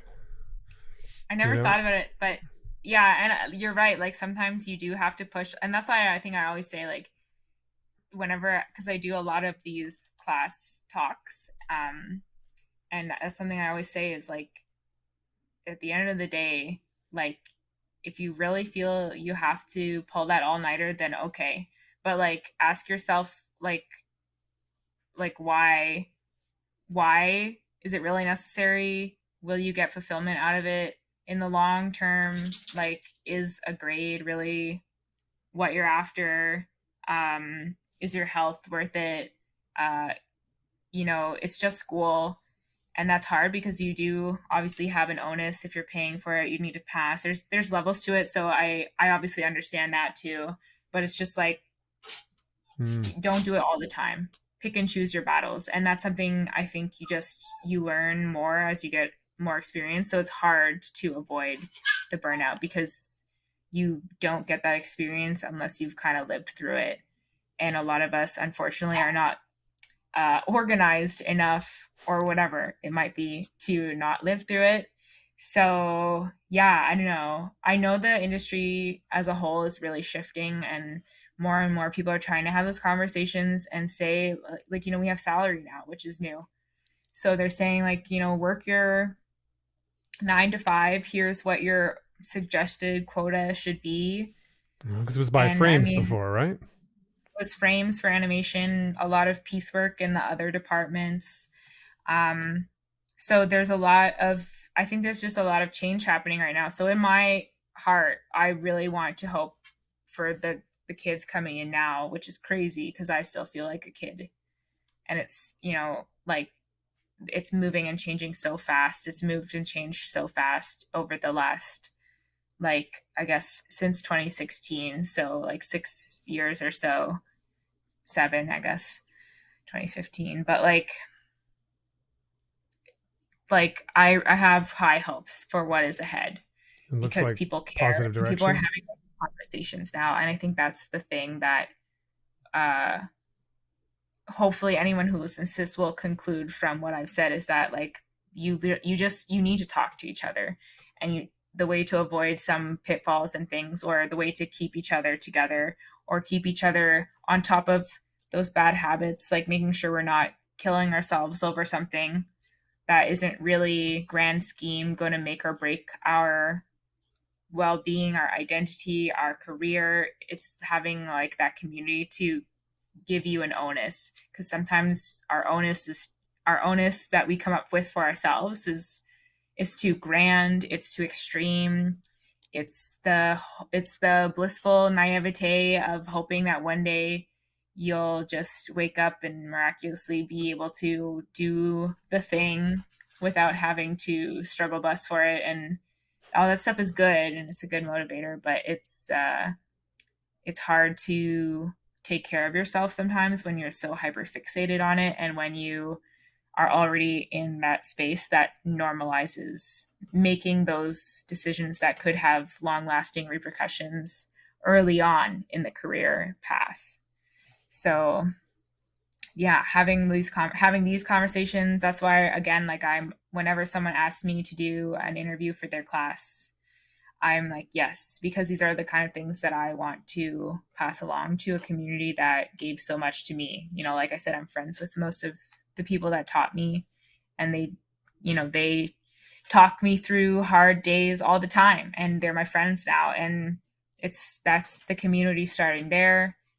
And that's what we offer each other is like, it's really hard right now, but where are you at? What do you really need? Is this going to hurt or help you? If you are going to choose to pull that all-nighter, then maybe your bestie can bring you a pillow and a blanket just in case, and set that timer for you to take a nap, even if it's just a half hour or whatever. So there's little things I think that could make it less damaging, or again, at least that way you don't feel as alone, because I think that sometimes you feel very alone in that burnout space, and like you're just slaving over nothing for no one, even though there's supposed to be an end goal, and then you don't talk to anyone about it, and then it's normalized.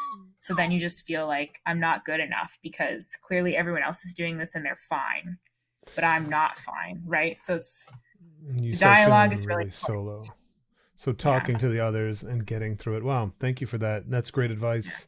And I think it's so easy for like artistic types particularly, but anyone really. Like there's probably a million people working in some cubicle doing some job where they're like, oh man, I'm the only one who feels this way. And it's like, no, everyone here feels that way sometimes at least, and they're just working through it, but in whatever way they can too. So that's really cool. I thank you for that a lot. Now, okay, I'm starting to feel bad for Doggo. So we're gonna take the creatures out. Yes, take the creatures out. we'll do a timeout. But actually, it's been like 3 hours. I think just about. We should wrap. We could wrap. I think we could probably wrap it up. We're both shy conversationalists, so that's what I was saying. This is never going to end if we just keep going. Yeah, I think I could do this for 3 more hours probably, but you know what? Yeah, I'm betting that so we should call it. The people / animals around us probably need a pee, so we're gonna give it a break. But I do want to thank you very, very much for doing this, and you're welcome to chit chat about this stuff anytime if you want to ever come on the show again. I'm happy to have you. You're definitely not milquetoast person. You're definitely an interesting person, special and deserving of attention, I think. So I'm really happy that you came on. So thank you. That's so nice. Thanks, Rick. I was looking forward to it all week, and I love like our little chats in our IG chat all the time anyway. So I was really excited to have like a more in-person dialogue again, because I felt the same way. I was like, this person is someone I'm gonna get on with, and we're gonna have a good conversation. So well, thank you. And obviously I think podcasts are a wonderful way to again build community. For me, that's really again the keystone I think of a lot of my life is that community. So I'm sure it'll keep thriving and growing, and it's really exciting that you started it. So I'm glad to be a part of it. And anytime you want to talk about any crazy things, who knows how much more I could say, though. I've said so much. There's only so much to say, but I'm sure we can. A thing that I would love to do with guests, and any guest who's been on, I'd love to have like a round 2. This goes out to everybody, anybody who's listened to it, but that is like a bit more of a silly situation. Like, let's pick a topic that we both care about. Maybe, like there's Japanese nostalgia. Maybe we're gonna have a Japanese nostalgia episode, and that's our deep dive into it. Would be fun. And so if there's a topic that you really love, that's like, okay, this is a thing I never talk about that much, or don't get to talk about that much, and you want to deal with it, then we can do that, because like there's always something, like whatever thing we're connecting on, like we can chat about it. So it's true. That's the thing. Keep it in mind if you have an idea. There could be a round 2 where we just deep dive on that, so we don't have to necessarily talk about all of our neuroses every single time. It's true. It could get depressing, but self-deprecation is a way of life. So. No. Actually, I think it's really good. I'm happy that we chatted about that stuff, though. Really, because honestly, even like you said, talk to people. I'm talking to you about it, and I'm like, I've gone through every single thing you've talked about. Do you know what I mean? And a lot of times I just take it, and I'm a writer. I do this by myself. I'm generally a person who works on their own, a contract basis. So Yeah. I don't really talk to people about those kind of things. And so to Yeah. hear you say it, and I was like, okay, yeah, I've been through these things. And so it's not just Yeah. me. It's everybody who does I think so. this. And the freelancer mindset too, like, is so different than like being on a part of like a really well-oiled functioning team. Um and like even some teams that were not functioning previously, I think it's really hard to talk about it in general until you've gotten to a space where people allow you to talk about it and actually ask you to talk about it. And that's why I'm an open book. And people worry sometimes because of that, because I definitely am. I don't mince words when it comes to stuff, because yeah, I feel the same way. I felt so alone for so long, and like that I was like failing because of it, because I just didn't know how normal it was. So now I never want to not offer that up if someone asks for it, because it's a terrible spiral sometimes, and we don't deserve it. We don't deserve it. We don't deserve it. That's the We deserve thing. to be happy. We deserve to be happy, and we at least can, we can strive towards that direction at least, even if you don't want to feel entitled and you want to just say, Yeah. okay, maybe I don't deserve it, but at least I don't have to have the negative all the time. And I Yeah. think we can strive in that direction towards happiness, joy, joy, love, freedom, liberty, Yep. whatever. Whatever floats your boat. Yeah, so I do appreciate that. So thank you so much for being here. Thank you for sharing your stories and sharing all these different aspects of your life. I appreciate it a lot. So, Thank you. all the best. Welcome to the ragged world. And I love it. I feel right at home. So thank you for having me. You're very welcome. All right, I'm going to shut this thing down. So, ciao, ciao. Bye.